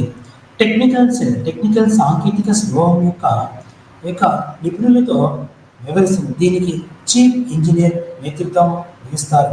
వీరి కింద ఎగ్జిక్యూటివ్ ఇంజనీర్లు, అసిస్టెంట్ ఇంజనీర్లు మరియు టెక్నికల్ అసిస్టెంట్లు ఉంటారు. జిల్లా విజిలెన్స్ కమిటీలు, ఇది జిల్లాలో కూడా ఎలాంటి ఉంటాయో వాటి కూడా టెక్నికల్ సైన్స్ అంటే ప్రత్యేక సాంకేతిక స్వభావం యొక్క విషయంలో వ్యవహరిస్తుంది. దీనికి చీఫ్ ఇంజనీర్ నేతృత్వం వహిస్తారు. వీరి కింద ఎగ్జిక్యూటివ్ ఇంజనీర్లు, అసిస్టెంట్ ఇంజనీర్లు మరియు టెక్నికల్ అసిస్టెంట్లు ఉంటారు. జిల్లా విజిలెన్స్ కమిటీలు అంటే జిల్లా స్థాయిలో మధ్యప్రదేశ్లో 7 డివిజనల్ కమిటీలు ఉన్నాయి.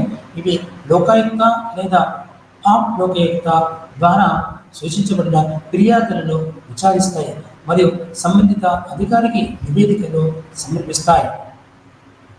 లోకాయుక్త అపాయింట్మెంట్ అంటే లోకాయుక్తలో ఎవరిని నియమిస్తారని చెప్పారు.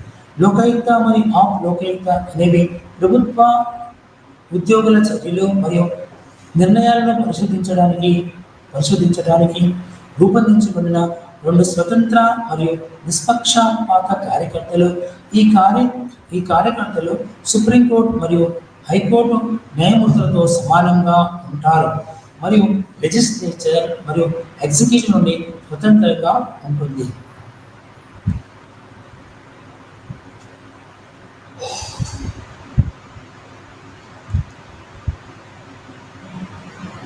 రాష్ట్రంలో లోకాయుక్త మరియు ఉపలోకాయుక్తలోను గవర్నర్ నియమిస్తారు.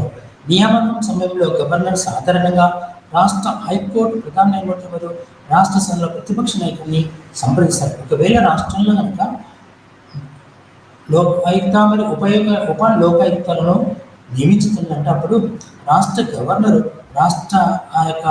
రాష్ట్ర ప్రధాన న్యాయమూర్తి మరియు ఆ రాష్ట్రంలో ప్రతిపక్ష నాయకులు ఎవరుతుంటారో అసెంబ్లీలో వారిని సంప్రదించిన తర్వాతనే ఈ యొక్క లోకాయుక్త ఉపలోకాయుక్త నియమకం జరుగుతుంది. లోకాయుక్త కోసం ఉత్తరప్రదేశ్, హిమాచల్ ప్రదేశ్, ఆంధ్రప్రదేశ్, గుజరాత్, ఒడిశా మరియు కర్ణాటక రాష్ట్రాల్లో న్యాయపరమైన అర్హతలు నిర్దేశించబడ్డాయి. అయితే బీహార్, మహారాష్ట్ర మరియు రాజస్థాన్ రాష్ట్రాల్లో నిర్దిష్ట విద్యార్థులు వ్యవధి లేదు. 70 ఏళ్ళు వయసు ఏది ముందు అయితే అది లోకాయుక్త రెండవ పర్యాయం కోసం నియామకం అర్హత లేదు. రెండోసారి అతను నియమించడం లేదు, కానీ 70 సంవత్సరాల లోపల అతను లోకాయుక్తగా ఉండవచ్చు. రాష్ట్ర స్థాయిలో లోకాయుక్త అధికారి పరిధి ఎలా ఉందో చెప్తాను.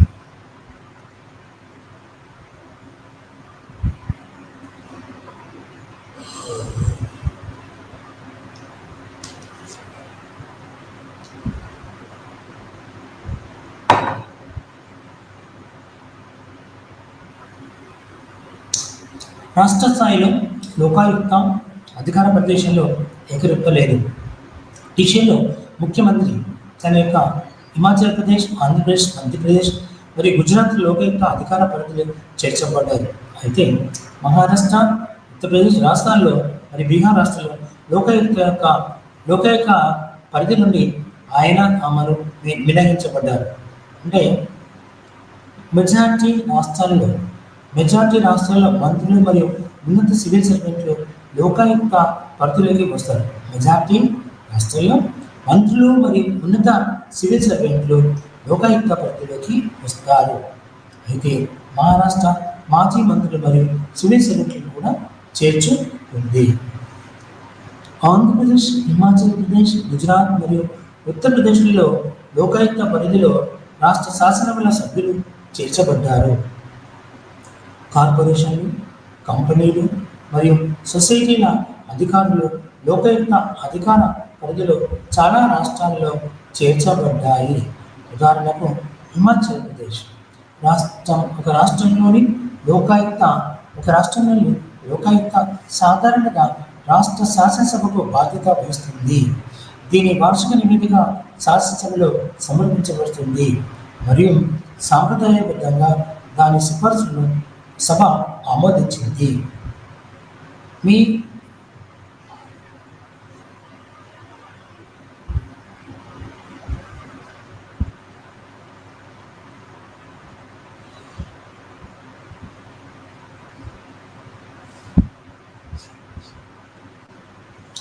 లోకాయుక్త యొక్క అధికారులు విధుల గురించి మీకు తెలియజేస్తాను.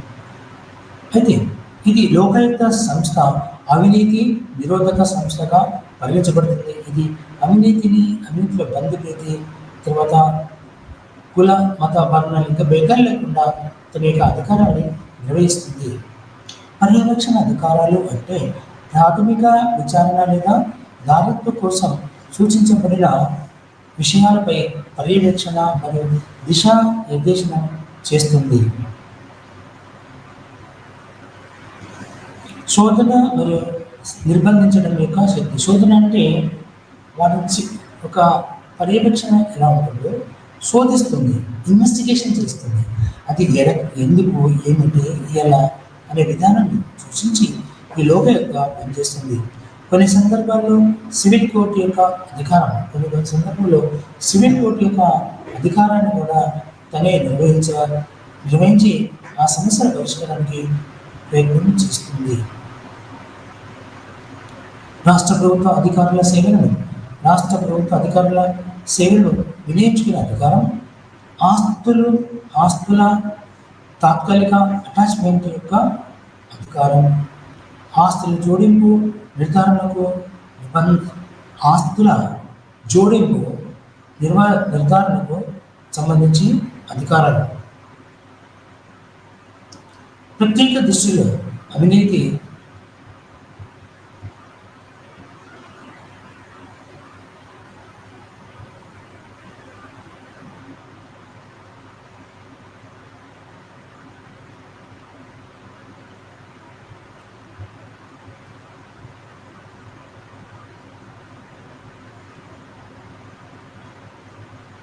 అయితే ప్రత్యేక పరిస్థితుల్లో అవినీతి ద్వారా ఉత్పన్నమయ్యే లేదా సంపాదించిన ఆస్తులు, ఆదాయాలు, రసీదులు మరియు ప్రయోజనాల దరతో సంబంధించిన అధికారం ఈ యొక్క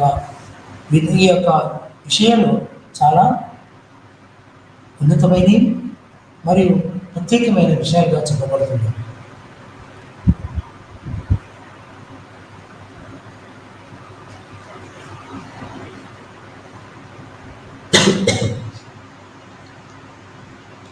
అవినీతి ఆరోపణ సంబంధంలో ప్రభుత్వ ఉద్యోగులపై ఎలాంటి వస్తుందో చూద్దాం. ప్రాథమిక విచారణ సమయంలో రికార్డుల ధ్వంసం జరగకుండా ఆదేశాలు ఇచ్చే అధికారం. అంటే ఏ వ్యక్తి మీదనైతే అవినీతి ఆరోపణలు వస్తాయో అలాంటి ప్రాథమిక రికార్డులన్నీ కూడా ధ్వంసం కాకుండా ముందే వాటిని జాగ్రత్త పరిచే విధానంగా చూడాలి. అప్పగించే అధికారం ఏ సందర్భంలో లోకాయుక్త తనకు ప్రదానం చేసిన ఏదైనా పరిపాలన లేదా ఆర్థిక భారాన్ని మరియు దాని అధికారి హిమాచల్ ప్రదేశ్లో లోకాయుక్త చట్టం 2014లో వాటిని ఏర్పాటు చేసింది. అది ఆ చట్టము వినియోగించవచ్చు లేదా విడుదల చేయవచ్చు అని వ్యతిరేకించడం జరిగింది.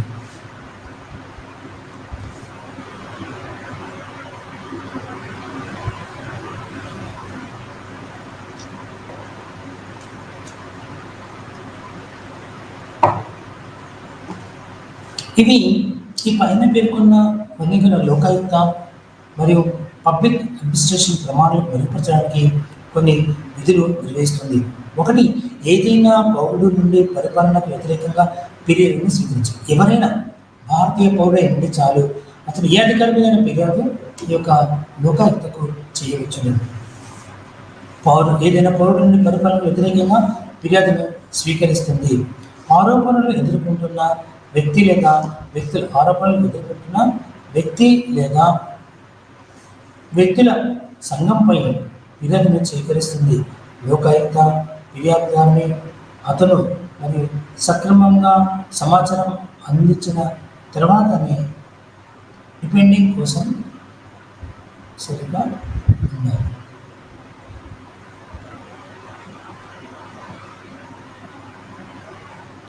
ఏదైనా పౌరుడు పరిపాలన చేస్తున్నప్పుడు లోకాయుక్త ఆరోపణలు ఎదుర్కొంటున్న వ్యక్తి లేదా సంస్థ సంఘాలపై ఫిర్యాదు స్వీకరించి లోకాయుక్త ఫిర్యాదులను అతనికి వారికి సక్రమంగా సమాచారం అందించి తర్వాత డిపెండింగ్ కోసం పరిశీలించాలి. లోకాయుక్త యొక్క దర్యాప్తు సంస్థల సహాయం తీసుకోవడం ద్వారా ఆరోపణలు ఎదుర్కొంటున్నాయి. వ్యతిరేకంగా ఖజానా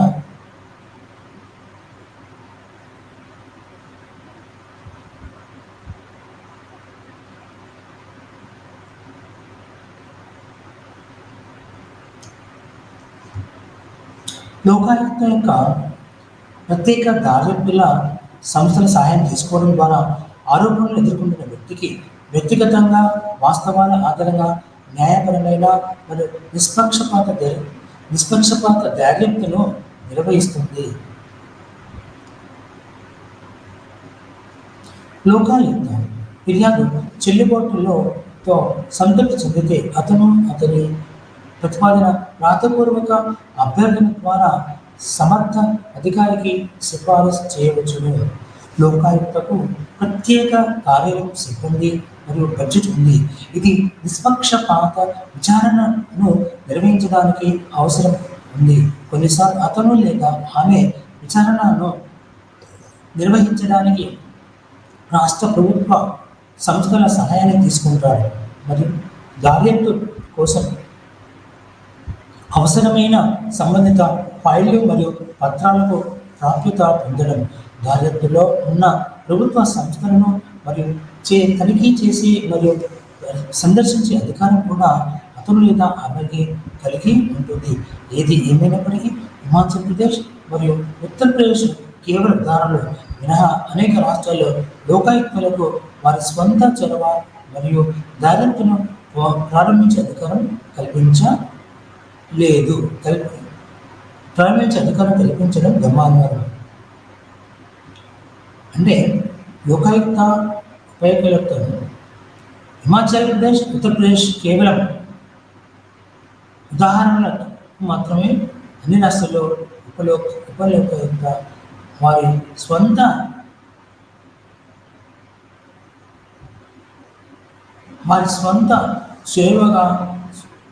స్వంత చొరవ ఆధారంగా రాష్ట్రాన్ని ప్రారంభించే అధికారం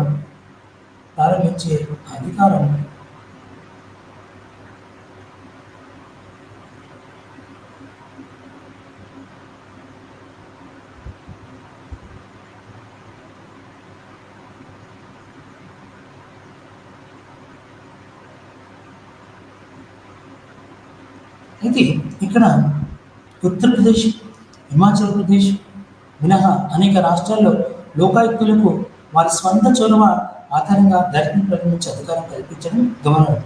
లోకాయుక్త ఉత్తరప్రదేశ్, లోకాయుక్త మహారాష్ట్ర, ఉత్తరప్రదేశ్, బీహార్ మరియు కర్ణాటకలో ఫిర్యాదులు మరియు ఆరోపణలు కేసును పరిగణలోకి తీసుకోవచ్చు. అయితే హిమాచల్ ప్రదేశ్, రాజస్థాన్ మరియు గుజరాత్లో లోకాయుక్తుల ఉద్యోగం అవినీతికి సంబంధించిన ఆరోపణలు దర్యాప్తు చేయడానికి మాత్రమే పరిమితం చేయబడింది.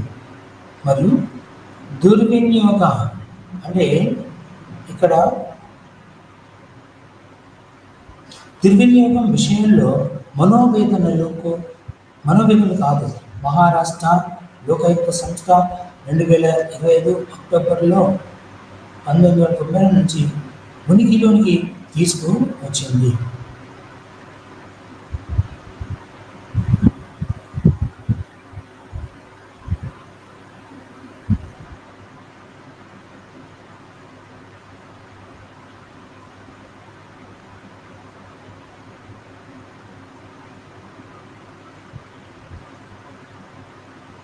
కర్ణాటకలో లోకాయుక్త చట్టం ద్వారా దర్యాప్తు చేసే అధికారులను ఇస్తుంది మరియు పబ్లిక్ సర్వెంట్ల ప్రవర్తనకు సంబంధించి ఆరోపణలు లేదా ఫిర్యాదులపై నివేదించబడింది.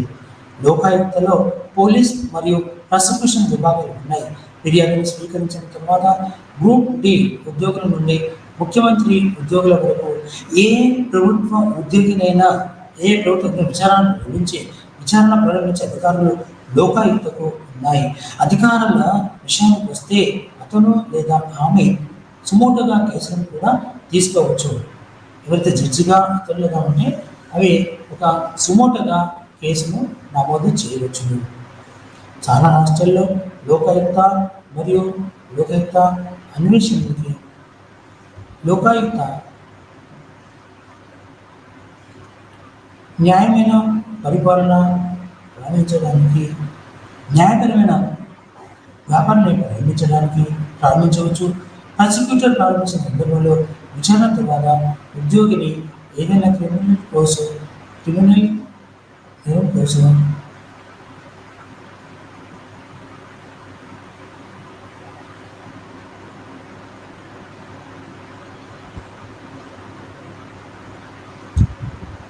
భారతదేశంలో రాష్ట్రాల్లో లోకాయుక్తను ఏర్పాటు చేయడం వల్ల వివిధ ప్రభుత్వ ఉద్యోగుల మీద వచ్చిన అవినీతి ఆరోపణలకు ప్రాసిక్యూషన్ ప్రారంభించవచ్చు. అటువంటి ప్రాసిక్యూషన్ కోసం ఏదైనా చట్ట ప్రకారం అవసరమైన ముందస్తు అనుమతి మంజూరు చేయబడినట్లు పరిగణించబడుతుంది. కర్ణాటకలోని కర్ణాటకలో లోకాయుక్త 1988లో ఏర్పాటు చేశారు.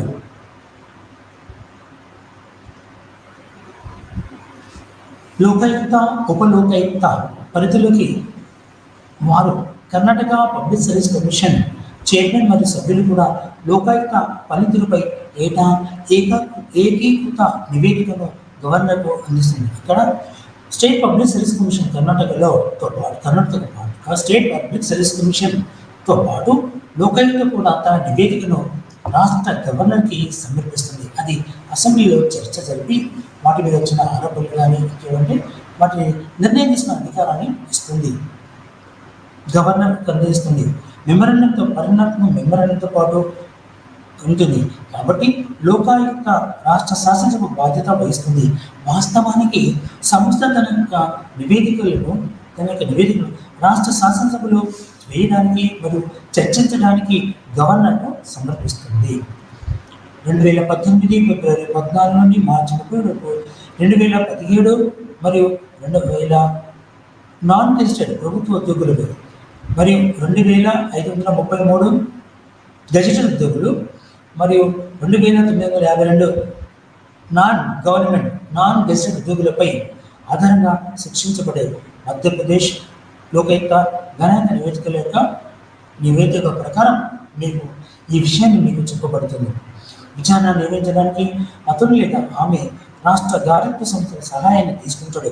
ఈ రాష్ట్రంలో లోకాయుక్త రాష్ట్ర ప్రభుత్వ శాఖ నుండి సంబంధిత ఫైళ్లు మరియు పత్రాల కోసం జారీ చేయవచ్చు. దాని ప్రభుత్వం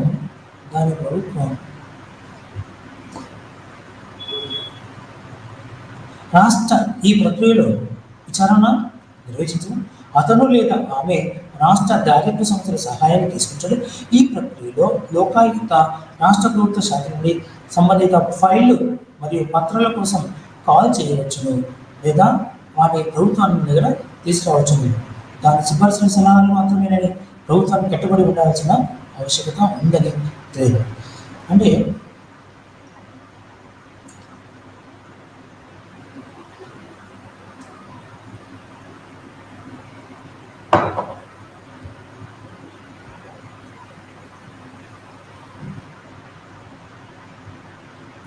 లోకాయుక్త ఉపలోకాయుక్త చేసే సిఫార్సులను సలహాలు మాత్రంగానే ప్రభుత్వానికి కట్టుబడి ఉంది. వాటిని శిక్షించడం లేదు. ఒక సలహా రూపంగా రాష్ట్ర ప్రభుత్వానికి తన నివేదికలను అందజేస్తుంది. లోకాయుక్త పాత్ర ఒక క్లిష్టమైన విధానం గురించి మీకు తెలియజేస్తుంది.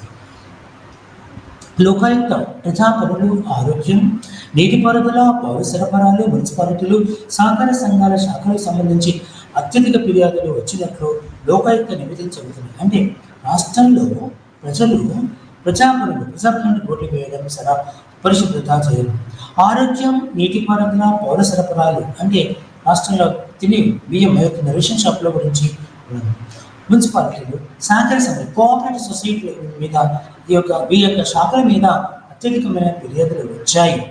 ఈ విషయంలో కొన్నిసార్లు రాష్ట్ర లోకాయుక్తలకు బాధిత పౌరులు చేసిన నిజమైన ఫిర్యాదులు అధికార పరిధి, అజ్ఞానం మరియు అల్పత్వం కారణంగా తిరస్కరించబడతాయి.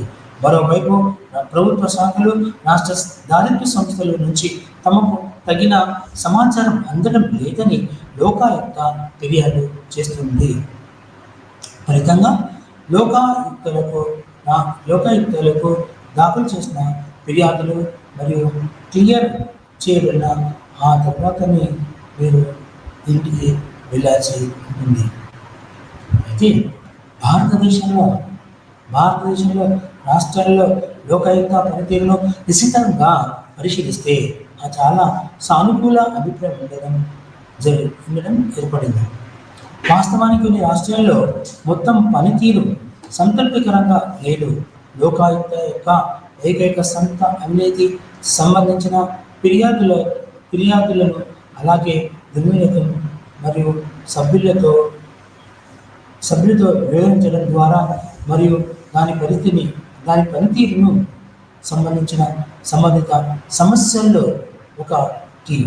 సమస్యలో ఒకటి.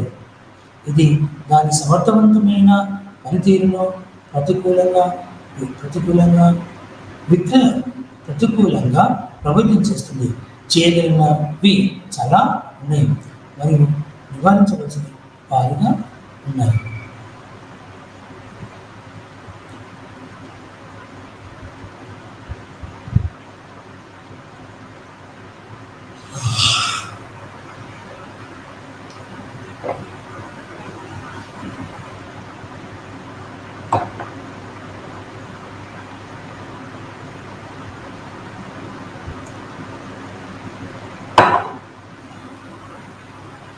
అయితే నవంబర్ 12లో 11వ అఖిల భారత లోకాయుక్త సమావేశం ముగిసిన తర్వాత 16 మంది లోకాయుక్తలు కొన్ని సిఫార్సులు చేశారు. ఒకటి, అవినీతి ఫిర్యాదులన్నింటినీ స్వీకరించడానికి లోకాయుక్తను నోడల్ ఏజెన్సీగా చేయడం. రెండవది, రాష్ట్ర స్థాయి దర్యాప్తు సంస్థలపై లోకాయుక్త అధికార పరిధిని అంగీకరించడం. మూడవది, లోకాయుక్తల పరిధిలోకి బ్యూరోక్రాట్లు తీసుకురావడం. బ్యూరోక్రాట్ అంటే ఉద్యోగులు, ఉన్నత స్థాయి ఐఏఎస్, ఐపీఎస్, ఐఎఫ్ఎస్ అధికారులు. నాలుగవది, అన్వేషణ మరియు స్వాధీనం అధికారులు మరియు ధిక్కార చర్యలను ప్రారంభించే అధికారం. ఐదవది, మెరుగైన పనితీరు కోసం లోకాయుక్తకి పరిపాలన మరియు ఆర్థిక స్వయం ప్రతిపత్తిని అందించడం. మరియు ఆరోది, ప్రభుత్వ నిధులు సమకూర్చే ప్రభుత్వేతర సంస్థలలో లోకాయుక్త పద్ధతిలోకి తీసుకురావాలి. నాన్ గవర్నమెంటల్ ఆర్గనైజేషన్ సంస్థల వ్యక్తులు వాటిని కూడా తీసుకురావాలని 2012 సిఫార్సు చేశారు. లోక్పాల్ మరియు లోకాయుక్త చట్టం 2013 లోక్పాల్ 2013 చట్టాన్ని అని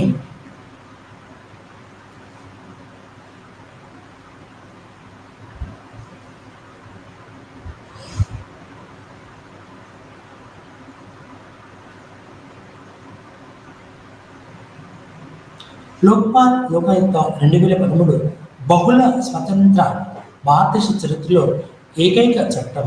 ఇది పార్లమెంట్ లోపల మరియు వెలుపల విస్తృతంగా చర్చించబడింది మరియు అవినీతిని పరిష్కరించడానికి లోకాయుక్త యొక్క సమర్థవంతమైన సంస్థను కలిగి ఉండవలసిన ఆవశ్యకత గురించి ప్రజలకు చాలా అవగాహన కల్పించింది.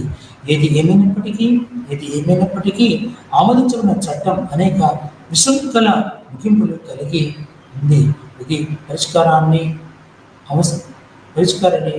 అవసరమైన మరియు అనేక క్రాఫ్ట్లు అవసరం అదేనప్పటికీ ఆమోదించిన చట్టాలు అనేక విశృంఖల ముగింపులు కలిగి ఉంది. ఇది పరిష్కరించవలసిన అవసరం ఉంది మరియు అనేక క్రాస్ రిఫరెండంలను కలిగి ఉంది. ఈ చట్టంలో కొన్ని ఎనేబుల్ ఫీచర్స్ కూడా ఉన్నాయి. ఇందులో విజిల్ బ్లోయర్స్కి రక్షణ లేదు. ఇది జన్ లోక్పాల్ బిల్లులోని ప్రధాన డిమాండ్లలో ఒకటి. ఈ చట్టంలో విజిల్ బ్లోయర్లు రక్షణకు ఎలాంటి నిబంధన లేదు. అందుకోసం తగిన ప్రత్యేక చర్యలు తీసుకురావాలని ఇది చెప్పింది.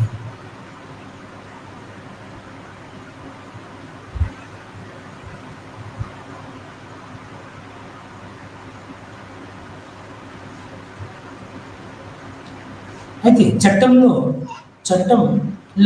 లోకాయుక్తపై ఒక సెక్షన్ మాత్రమే ఉంది. ఇది 1 సంవత్సరంలోపు రాష్ట్రాలు లోకాయుక్త చట్టాన్ని రూపొందించాలని పేర్కొంది. అయితే సంబంధించి ఏంది కూడా ఏమీ లేదు. రాష్ట్రాల్లో లోకాయుక్త యొక్క కూర్పు అధికారులు మొదలైన వాస్తవానికి రాష్ట్రాలు తమ సొంత లోకాయుక్తులను ఎలా నియమించాలి, ఎలా పని చేయాలి, మరి ఏ పరిస్థితుల్లో సేవ చేస్తారో స్వీకరించుకునే స్వేచ్ఛ ఉంది.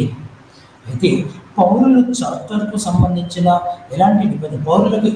చార్టర్కి సంబంధించిన నియమాలు లేవు. లోకాయుక్త తనపై తాను విచారణ జరపలేనందున దానికి వ్యతిరేకంగా అప్పులు చేయడానికి తగిన నిబంధనలు. అయితే లోకాయుక్తలు ఏర్పాటు చేస్తే అది కూడా అవినీతికి పాల్పడితే వాటి మీద ఎలాంటి చర్యలు తీసుకోవాలో ఈ యొక్క చట్టంలో చెప్పలేదు.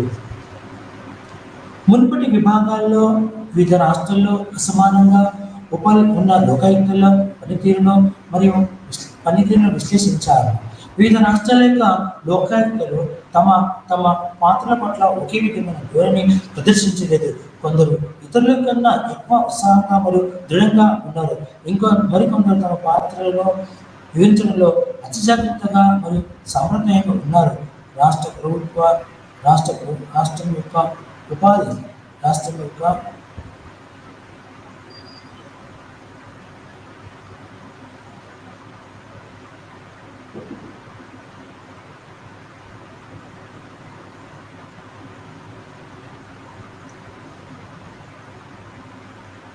అయితే ఇది మునుపటిలాగా ఇది ఎలాంటి పని రాష్ట్ర రాజకీయ నాయకత్వ మద్దతు కారణంగా కొన్ని లోకాయుక్తులు నిర్దిష్ట కాలాల్లో ముద్ర వేయగలిగారు. అయితే చాలామంది రాష్ట్ర ప్రభుత్వాలు ఉదాసీన కారణంగా నష్టపోయారు.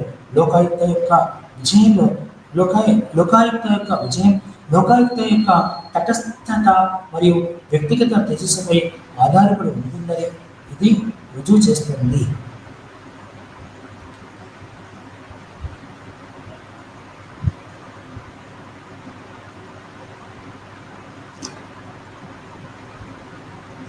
అయితే రాష్ట్ర రాష్ట్ర ప్రభుత్వంలో ఉండే రాష్ట్ర ముఖ్యమంత్రిని కూడా ఈ లోకాయుక్త పరిధిలోకి తీసుకురావాలని, రాష్ట్రంలో ఉండే ఉద్యోగ స్వామ్యం ఉందని, తర్వాత ఐఏఎస్ ఐపీఎస్ వివిధ అధికారులు అందరినీ కూడా ఈ చట్టం యొక్క పరిధిలోకి తీసుకురావాలని చెప్పబడింది.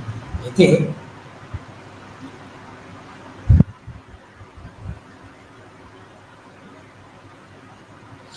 లోకాయుక్తకు ఎలా సేవ చేస్తారో అది ఎలా పనిచేయాలి, లోకాయుక్త పనిచేస్తారు ఏ పరిస్థితుల్లో సేవ చేస్తారో నిర్ణయించుకునే స్వేచ్ఛ ఉంది. అంటే వాళ్ళు లోకాయుక్త ఆయా రాష్ట్ర ప్రభుత్వాలు ఇచ్చే స్వేచ్ఛపై ఆయా రాష్ట్ర ప్రభుత్వాల నిర్దేశానుసారమే ఈ లోకాయుక్త ఉపలోకాయుక్తలు పనిచేస్తున్నాయి.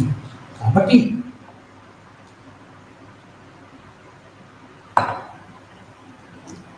కాబట్టి పౌరుల యొక్క చార్టర్ సంబంధించిన ఎలాంటి నిబంధనలు లేవు.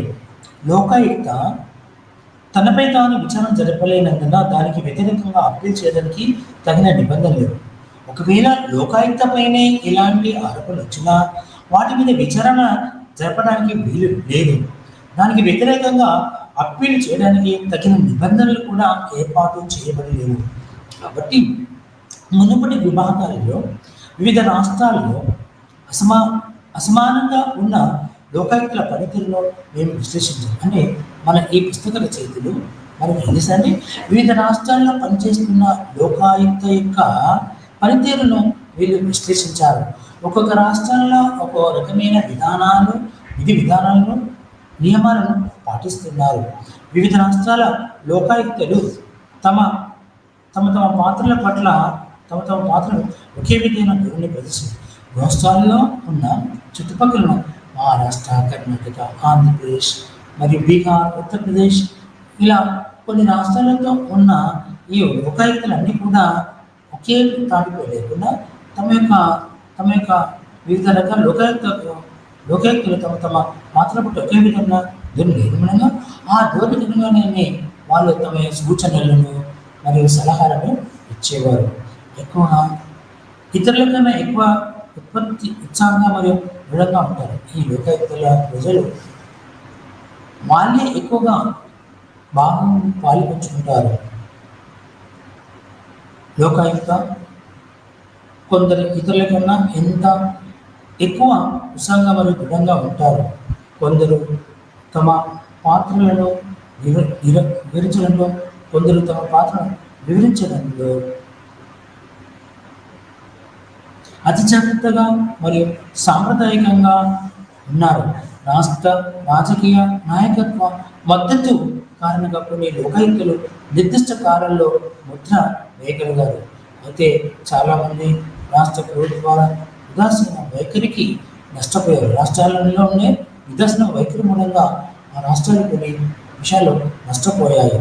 లోకాయుక్త యొక్క విజయంలో లోకాయుక్త యొక్క పాత్ర సుఖవంతమైనది, తటస్థమైనది మరియు వ్యక్తిగత తేజస్సుపై ఆధారపడి ఉంటుందని ఇది రుజువు చేయబడింది.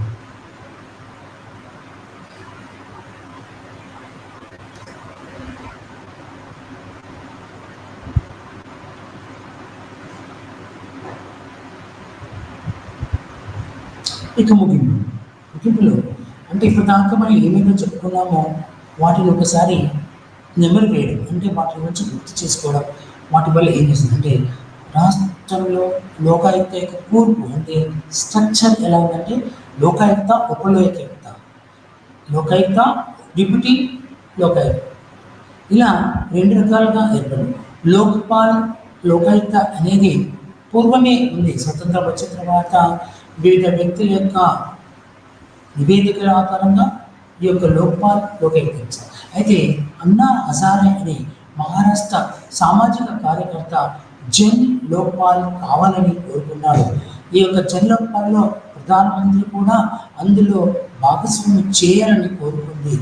అయితే ప్రజాస్వామ్యంలో అభివృద్ధి యొక్క పరిధి చాలా వరకు ప్రభుత్వ యంత్రాంగం యొక్క సామర్థ్యంపై ఆధారపడి ఉంటుంది.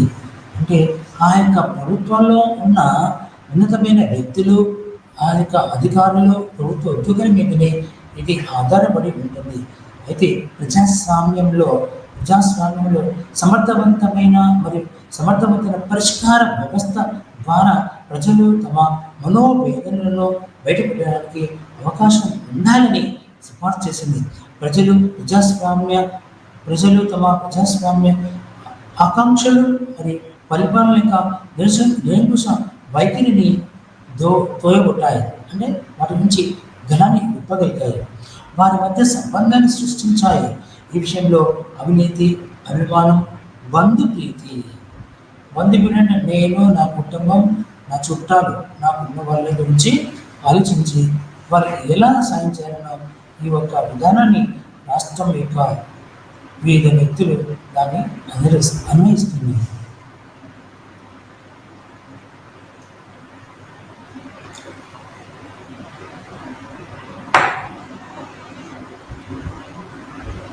అయితే పటిష్టమైన లోకాయుక్త ఏర్పాటుపై చర్చ మొత్తం ప్రజా జీవితంలో పారదర్శకత మరియు సానుభూతి అనే గీటురాయిపై ఆధారపడి ఉంది. ప్రజా సేవలో చిత్తశుద్ధిని కాపాడుకున్నప్పటికీ ప్రభుత్వ పాలనలో అత్యుత్తమ పద్ధతులు అవగతమవుతున్నాయి. అభివృద్ధి చెందుతున్న దేశాల్లో అవినీతికి సంబంధిత సమస్య అభివృద్ధిని నిర్వహిస్తూ తద్వారా ఈ యూనిట్లో అవినీతిని తొలగించేందుకు సంఘటిత ప్రయత్నాల ఆవశ్యకతపై దృష్టి సారించడం జరిగింది. లోక్పాల్ మరియు లోకాయుక్త చట్టం 2013 రాష్ట్ర స్థాయిలో లోకాయుక్త సంస్థను స్థాపించడానికి మార్గం సుగమమై చేసిందని మేము గమనిస్తున్నాము.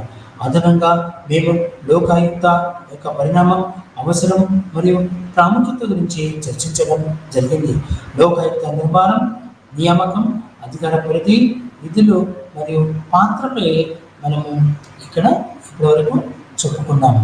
అయితే ఈ యొక్క లోకాయుక్త గురించి మనం చెప్తున్న ఈ మాటల్లో చక్కగా ఏంటంటే లోక్పాల్ లోకాయుక్త పరిణామం గురించి చెప్తూ అది 1900 వివిధ గవర్నమెంట్లు అంటే కేంద్రంలో పనిచేస్తున్న రాష్ట్ర ప్రభుత్వాలు, కేంద్ర ప్రభుత్వాలు 2013 కన్నా ముందే ఇది ఉంది.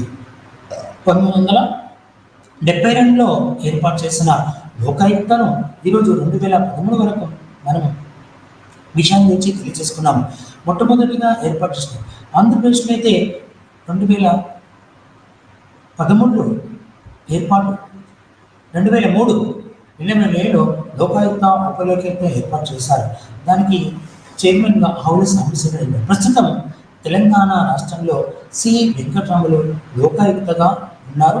అతను తన యొక్క సేవలను అంటే రాష్ట్ర ప్రభుత్వంలో ఉన్న ఉన్నత అధికారులు మరియు ఉన్నత అధికారులపై ఐఏఎస్, ఐపీఎస్ పై అధికారులకు వచ్చిన ఆరోపణలు నిర్ధారణ చేయడానికి వాటి గురించి చర్చించి వాటి కేసులపైన పూర్వపం ప్రశ్నించి తగిన వ్యక్తులకి న్యాయం చేకూర్చడానికి లోకాయుక్త ఉపయోగయుక్త పనిచేస్తుందని తెలియజేస్తుంది. ఇంతటితో ఈ యొక్క ఉపన్యాసం ముగిస్తున్నాను. నమస్కారం.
ভাৰতীয় সংস্কৃতিৰ পৰ্যটনৰ বাবে দৃষ্টিভংগীত ১ নম্বৰ দহৰ সংগীত এই বিষয়ক পাঠ্যি এই বিষয়ে আলোচনা কৰিম। ইয়াত আমি সংগীতৰ বিভিন্ন ৰূপ, বিভিন্ন দৃষ্টিকোণত, বিভিন্ন সময়ত কেনেধৰণে সংগীতে প্ৰচাৰ প্ৰসাৰ লাভ কৰিছে সেই বিষয়ে আমি জানিবলৈ যত্ন কৰিম। আৰু এই পাঠ্যি এই পঢ়াৰ আগতে ইয়াৰ উদ্দেশ্যসমূহ আমি জানিব লাগিব। এই এশকত সংগীত অধ্যয়ন নিম্নলিখিত বিষয়ৰ ওপৰত আমি আলোচনা কৰিম। আৰু তাৰ ভিতৰত সংগীতৰ সংজ্ঞা, বিভিন্ন সময়ত সংগীত সম্বন্ধে বিভিন্ন সংজ্ঞা আগবঢ়োৱা হৈছে। এই সংগীতনো কি, তাক কেনেধৰণে সংগীত ক'ৰ পৰা কেনেকৈ আহিল সেই বিষয়ে আমি জানিবলৈ যত্ন কৰিম। ইয়াত ঐতিহাসিক বিকাশ অৰ্থাৎ অতীতকাল, মধ্যম কালত আৰু বৰ্তমানত কেনেধৰণে সংগীতে বিকাশ লাভ কৰিছে, ইটোৰ লগত তাৰ কেনেধৰণে সম্পৰ্কিত, বা ৰজা মহাৰজাৰ দিনত বা প্ৰাচীন সভ্যতাৰ সময়ত কেনেধৰণে সংগীতে এটা গুৰুত্ব লাভ কৰিছে, তাৰ বিকাশ লাভ কৰিছে, ক্ৰমবিকাশ হৈছে, সেই বিষয়ে আমি জানিবলৈ পাম। ভাৰতীয় সংগীতৰ মৌলিক উপাদান আৰু ভাৰতীয়ত থকা বিভিন্ন সংগীত শৈলীত থকা সংগীতৰ মূল উপাদাননো কি সেই বিষয়ে আমি জানিবলৈ যত্ন কৰিম। আৰু ইয়াৰ বিভিন্ন সংগীত শৈলী সেই বিষয়ে আমি জানিবলৈ যত্ন কৰিম। আৰু এই আমি আশা ৰাখিছোঁ যে এই কেইটা উদ্দেশ্য আগত ৰাখি আমি পাঠটো পঢ়াৰ পিছত আমি সেইখিনি সম্বন্ধে জ্ঞান লাভ কৰিবলৈ সক্ষম হ'ম। এতিয়া আমি আৰম্ভণি দিব লাগিব। যিকোনো পাঠ এটা আমি আগবাঢ়ি যোৱাৰ লগতে আমি তাৰ পাঠটোৰ এটা আৰম্ভণি দিব লাগিব। আৰু ভাৰতীয় সংগীতৰ এটা পুৰণি আৰু দীঘলীয়া ঐতিহ্য আছে বুলি আমি আটাই জানো। অতি প্ৰাচীন কালৰ পৰাই ভাৰতত সংগীত চৰ্চা হৈ আহিছে। সংগীত নৃত্য বা গান প্ৰচলিত হৈ আহিছে। ই জনসাধাৰণৰ পৃষ্ঠপোষকতা লাভ কৰিছে আৰু জনসাধাৰণে ইয়াক পৃষ্ঠপোষকতা কৰিছে। আৰু সংগীতৰ জন্ম প্ৰাচীন অতীতত ধৰ্মীয় কাৰ্যকলাপৰ সৈতে জড়িত আছিল। সংগীত সদায় সংগীতেই হওক বা নৃত্যই হওক বা গানেই হওক ধৰ্মীয় কাৰ্যকলাপৰ লগত জড়িত হৈছিল। তাত ধৰ্মগ্ৰন্থ পাঠ কৰা হৈছিল আৰু দেৱতাদের সংগীত অৰ্পণ কৰা হৈছিল। আৰু তাত বিভিন্ন ধৰণে দেৱতাক সন্তুষ্ট কৰিবলৈ যত্ন কৰা হৈছিল। আৰু ইয়াৰ এটা সংগীতৰ এটা পৰিচিত প্ৰথা আছে। সেই সময়তে মানুহে আৱিষ্কাৰ কৰিছিল যে মানৱ দেহৰ বিভিন্ন অংগৰ পৰা উদৰ, ফুসফুস, কল আৰু মূৰৰ পৰা উৎপন্ন ধ্বনি বুলি এক স্বতন্ত্ৰ পদ্ধতি গঠন কৰিছিল। ধ্বনিৰ এই পেটাৰ্ণ সম্পাদন কৰা অনুবাদবোৰৰ দ্ৰুতেই শ্ৰুতি নামেৰে এক নিয়মত পৰিণত হৈছিল। সময় বাগৰি যোৱাৰ লগে লগে সংগীত এক স্বৰমণ্ডলসমূহ প্ৰমাণিত কৰা হ'ল আৰু গান গোৱা আৰু বাদ্যযন্ত্ৰ বজোৱাৰ অনুশীলনত বিধিবদ্ধ কৰিবলৈ নিয়ম প্ৰদান কৰা হ'ল। কেনেদৰে তাক প্ৰয়োগ কৰা হ'ব সেই সম্বন্ধে বিভিন্ন নিয়ম প্ৰয়োগ কৰা হ'ল। এই ধৰণৰ নিয়মাৱলীৰ দ্বাৰা সুৰ আৰু সংগীতীয় নটেশ্যন বিকাশ হ'ল। পৰৱৰ্তী অংশসমূহত আমি ভাৰতীয় সংগীতৰ বহুতো বিস্তৃত ক্ষেত্ৰখনৰ এটা যাত্ৰালৈ লৈ যাম। আৰু লগতে ইয়াৰ ঐতিহাসিক বিকাশ কেনেধৰণে হিষ্টৰিকেল বিকাশ লাভ হৈছিল, উৎকৰ্ষ লাভ কৰিছিল সেই বিষয়ে আমি আলোচনা কৰিম। ভাৰতীয় সংগীত আমি যিটো আগতে উল্লেখ কৰিছোঁ এটা অতি প্ৰাচীন কলা, হস্তি কলাৰ ভিতৰতেও এটা কলা, অতি প্ৰাচীন কলা। ই বহু হাজাৰ বছৰৰ আৱৰ্তনত যথেষ্ট বিকাশ লাভ কৰিছে। প্ৰত্যেক ফেজতে তাৰ বিভিন্ন ধৰণে প্ৰসাৰ লাভ কৰিছে, প্ৰচাৰ লাভ কৰিছে, বিস্তৃতি লাভ কৰিছে। ইয়াৰ উন্নয়নটো বুজি লোৱাটো ইয়াত নান্দনিক তথা বস্তুগত গুণাৱলী উপলব্ধিৰ বাবে একান্তই প্ৰয়োজনীয়। আৰু আমি এটা নান্দনিক দৃষ্টিভংগীৰে যদি চাওঁ, আমি তাৰ বিকাশ বা সৌন্দৰ্যৰ ফালৰ পৰা আমি চাওঁ, আমি যদি উপলব্ধ কৰিব পাৰোঁ তাৰ গুণাৱলী, তেতিয়াহ'লে আমি সহজে অনুমান কৰোঁ আৰু বহুত কথা আমি হৃদয়ংগম কৰিবলৈ সক্ষম হ'ম। ভাৰতীয় সংগীতত শৈলী অনুসৰি শ্ৰেণীবিভাজন কৰা হৈছিল। আৰু আমি উপলব্ধি কৰিম যে এই ধৰণৰ সংগীতীয় জ্ঞান থাকিলে আমি পৰ্যটন উদ্যোগৰ ক্ষেত্ৰত এটা বিশাল সহায়ৰূপে কাম কৰিম। কাৰণ সংগীত পৰ্যটনৰ লগত বিশেষভাৱে জড়িত হৈ থাকে। পৰ্যটন উদ্যোগৰ লগত সংগীত, নৃত্য আৰু গান বাজন, নাচ সকলোবিলাক কথাই জড়িত হৈ থাকে। পৰ্যটকক আকৰ্ষণ কৰাৰ ক্ষেত্ৰত গুৰুত্ব ভূমিকা আছে। আৰু যিবিলাকে পৰ্যটনৰ ব্যৱসায়ীৰ লগত জড়িত হৈ থাকে তেওঁলোকৰতো বিশেষভাৱে সংগীতৰ এটা গুৰুত্ব লাভ কৰে। এই ধৰণৰ তথ্য অহাত আমি ভাৰতীয় সংস্কৃতিত এক গভীৰ দৃষ্টিকোণ লাভ কৰিব পাৰিম, য'ত সংগীত এক গুৰুত্বপূৰ্ণ অংশ হৈ পৰিছে। এই সংগীতৰ দৃষ্টিকোণৰ পৰা যদি আমি চাব যাওঁ, ভাৰতীয় সংগীতৰ বিষয়ে প্ৰাচীন সংস্কৃত গ্ৰন্থসমূহত এক স্পষ্ট ধাৰণা দিয়া হৈছে। যদি আমি তাক ডিফাইন কৰিবলৈ চাব যাওঁ, তো স্পষ্টভাৱে গ্ৰন্থসমূহত উল্লেখ কৰা আছে। আৰু সেই অনুসৰি সংগীতক নিম্নলিখিত ৰূপে উল্লেখ কৰা হৈছে বিভিন্ন ধৰণে: জাত, গীতম, বাদ্যম, নৃত্যম, ত্ৰয়ম সংগীত মুচ্যতে তো গীতম সংগীতৰ তিনিটা মুখ্য অংশৰে গঠিত বুলি কোৱা হয় আৰু সেই গীত হ'ল কণ্ঠ সংগীত বাদ্যযন্ত্ৰৰ নৃত্য য'ত কণ্ঠ সংগীত কণ্ঠৰে কণ্ঠদান কৰিব তাত বাদ্যযন্ত্ৰ কৰা হ'ব গান বাজনা কৰা হ'ব আৰু লগত নৃত্য সেইকেইটা একত্ৰিত কৰি আমি তাক এটা সংগীতৰ পূৰ্ণাংগ ৰূপ দিব পাৰোঁ এই তিনিটা কলা পৰস্পৰ সম্পৰ্কিত ইটোৱে আনটোৰ লগত জড়িত যদিও পৃথকভাৱে গঢ় লোৱা আৰু বিকশিত হ'বলৈ দেখা যায় তাৰপিছত কিন্তু তাত পৃথকে সংগীতটো বেলেগকৈ নৃত্যটো বেলেগকৈ কণ্ঠ গীত বা বাদ্য বেলেগ বেলেগকৈ চৰ্চা কৰিব পৰা যায় দেখা যায় শব্দ হৈছে তিনিটা কলাৰ সাধাৰণ বৈশিষ্ট্য সেয়ে সাধাৰণতে সংগীতৰ অৰ্থ এই সকলোবোৰ অন্তৰ্ভুক্ত কৰা হয়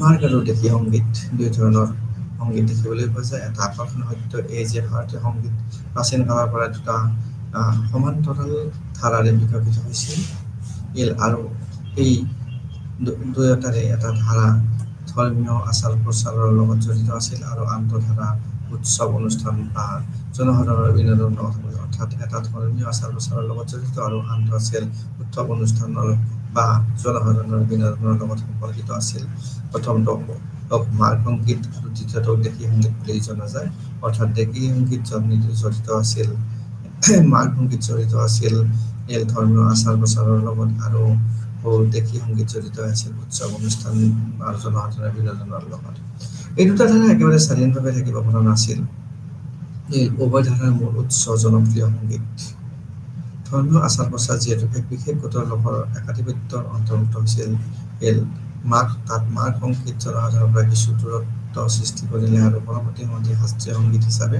স্বীকৃতি লাভ কৰিলে ইয়াৰ বিপৰীতে দেশী সংগীত জনসাধাৰণৰ মাজত ব্যাপক প্ৰচলিত হৈ বিভিন্ন স্থানীয় ৰূপত বিকশিত হ'ল বিভিন্ন স্থানত বেলেগ বেলেগ ধৰণে তাৰ বিকাশ লাভ কৰিলে বিভিন্ন ভাষাত বিকাশ লাভ কৰিলে এই ভিন্নতা বুজাই তুলিবলৈ মাৰ্গ সংগীতক গংগা বা গোদাৱৰীৰ দৰে শান্ত গভীৰ সোঁত বুলি চিহ্নিত কৰিব পাৰি অন্য দিশে এই দেশী সংগীত পাহাৰৰ মাজেৰে বৈ থকা স্ফুৰ্তিৰে ধৰা সোণোবোৰৰ দৰে জনপ্ৰিয় ৰুচিৰ ভিত্তিত দেশীয় সংগীত নিয়ন্ত্ৰণ হয় আৰু দেশীয় সংগীতৰ উল্লেখযোগ্য বৈশিষ্ট্য হৈছে ইয়াৰ শব্দৰ বৈচিত্ৰতা দেশীয় সংগীতৰ আটাইতকৈ উল্লেখযোগ্য বৈশিষ্ট্যটোৱে হৈছে যে শব্দৰ বৈচিত্ৰতা বিভিন্ন ধৰণৰ তাত শব্দ প্ৰতিধ্বনিত হয় আধুনিক কালত গজল আৰু ঠুমৰী দেশী সংগীতৰ অংশ হিচাপে গণ্য কৰা হয় আৰু আধুনিক কালত আমি গজল বা ঠুমৰী অতি জনপ্ৰিয় সংগীত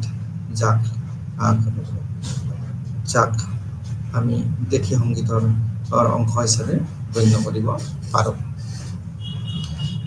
আজিৰ পৰিপ্ৰেক্ষিতত মাৰ্গ আৰু দেশী সংগীত একে সূতিত সম্পৰ্কিত বুলি স্বীকৃতি দিয়া হয় আৰু উভয়ে মূলতঃ জনপ্ৰিয় সংগীতৰ ওপৰত নিৰ্ভৰশীল দুটাই জনপ্ৰিয় সংগীতৰ ওপৰত নিৰ্ভৰশীল আৰু সংগীত ধাৰা নিৰ্দিষ্ট শৃংখলাবদ্ধতাৰ সংযোজন হয় আৰু সমাজৰ উচ্চ শ্ৰেণীৰ লোকৰ আগ্ৰহ বৃদ্ধি পায় সেই সংগীত ধাৰাই মাৰ্গ সংগীতৰ ৰূপ লয় ই ধীৰে ধীৰে শাস্ত্ৰীয় সংগীতৰ সুশৃংখল ৰূপ লৈছে আৰু অনুশীলন কৰা বিশেষজ্ঞসকলৰ মাজত জনপ্ৰিয় হৈ পৰিছে এই শাস্ত্ৰীয় সংগীতৰ স্থায়িত্ব আৰু প্ৰগতিৰ বাবে জনপ্ৰিয় সংগীতৰ লগত জীৱন্ত সংযোগ থাকিবলৈ অনিবাৰ্য জীৱন্ত সংযোগ থাকিবই লাগিব আৰু নতুন আৰু সজীৱ উপাদান যোগ হোৱা নহ'লে শাস্ত্ৰীয় সংগীত শিথিল বা নিৰ্জীৱ হৈ পৰিব পাৰে ভাৰতীয় শাস্ত্ৰীয় সংগীতৰ বহুতো ধাৰাই আঞ্চলিক সংগীতৰ পৰা উদ্ভৱ পাইছে বহুত আঞ্চলিক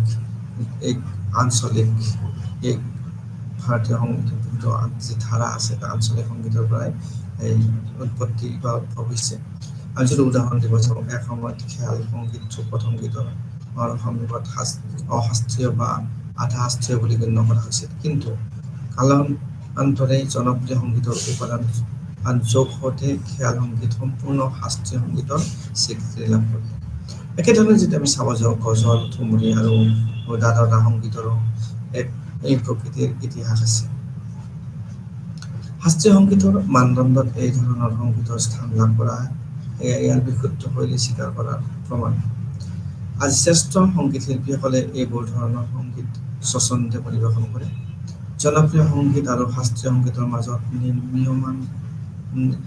নিয়মীয়া সম্পৰ্ক থাকিলে শাস্ত্ৰীয় সংগীত সদায় নতুনত্ব লাভ কৰিব পাৰে আমি যদি চাওঁ অন্যথা ই স্থবিৰ হৈ পৰিব আৰু আজি বহুতো ৰাগ যেনে খামাজ বিলাৱল, কাফি, ইলু, মান্থ, মালাৱী আৰু হাৰং শাস্ত্ৰীয় সংগীতৰ অংশ হিচাপে গণ্য কৰা হয়, যি এই ধৰণৰ প্ৰমাণেৰে প্ৰমাণিত।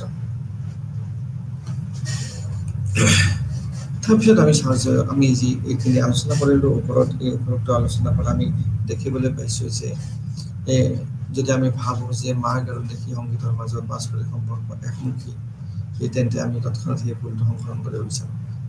একমুখী নহয়, তাৰ নিজা নিজা অস্তিত্ব আছে, নিজৰ অস্তিত্বৰে তাৰ চৰ্চা হয়, আৰু আমি এতিয়া তাৰ এটা সংশোধন আমি আগবঢ়াব বিচাৰিছোঁ।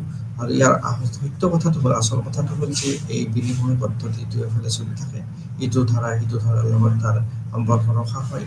দেশী সংগীতৰ মাৰ্গ সংগীতৰ বিকাশৰ পৰা সম্পূৰ্ণ পৃথক হৈ থাকিব নোৱাৰে, তাৰ পৰা ওপৰত নিৰ্ভৰ কৰে। ঠিক তেনেদৰে এই লেনদেন বহু গভীৰ আৰু বিস্তৃত হৈ আছে, ইটোৱে আনটোক এৰি চলিব নোৱাৰে। আজি জনপ্ৰিয় সংগীত ধাৰাসমূহে শাস্ত্ৰীয় সংগীতৰ উপাদান গ্ৰহণ কৰি নিজৰ স্থায়িত্ব আৰু সৌন্দৰ্য বৰ্ধন কৰে। তো শাস্ত্ৰীয় সংগীতৰ যিটো শৈলী তাক ৰাখিবই লাগিব, সেইটো অবিহনে আমি আগবাঢ়িব নোৱাৰোঁ। ঠিক তেনেকৈ সাধাৰণতে যদি আমি চাবলৈ যাওঁ, দেশী সংগীতৰ বাবে কেতিয়াবা শাস্ত্ৰীয় সংগীতৰ দৰে গঢ়া ব্যাকৰণিক নিয়ম প্ৰণয়ন কৰা হোৱা নাই। এই সংগীত জনসাধাৰণৰ মনোৰঞ্জনৰ লগত গভীৰভাৱে সংস্পৃক্ত হৈ আছে, যাৰ বাবে শাস্ত্ৰীয় নিয়ম সীমাৰ ভিতৰত থাকিবলৈ বাধ্য নহয়। আমি চাবলৈ যাওঁ যে ভাৰতীয় সংগীতৰ এক অপূৰ্ব দৃষ্টান্ত হৈছে চলচ্চিত্ৰ সংগীত। চলচ্চিত্ৰ সংগীত হৈছে এক অপূৰ্ব দৃষ্টান্ত ভাৰতীয় সংগীতৰ। চলচ্চিত্ৰৰ লগত সংগীত বিভিন্ন ধৰণে জড়িত হৈ থাকে,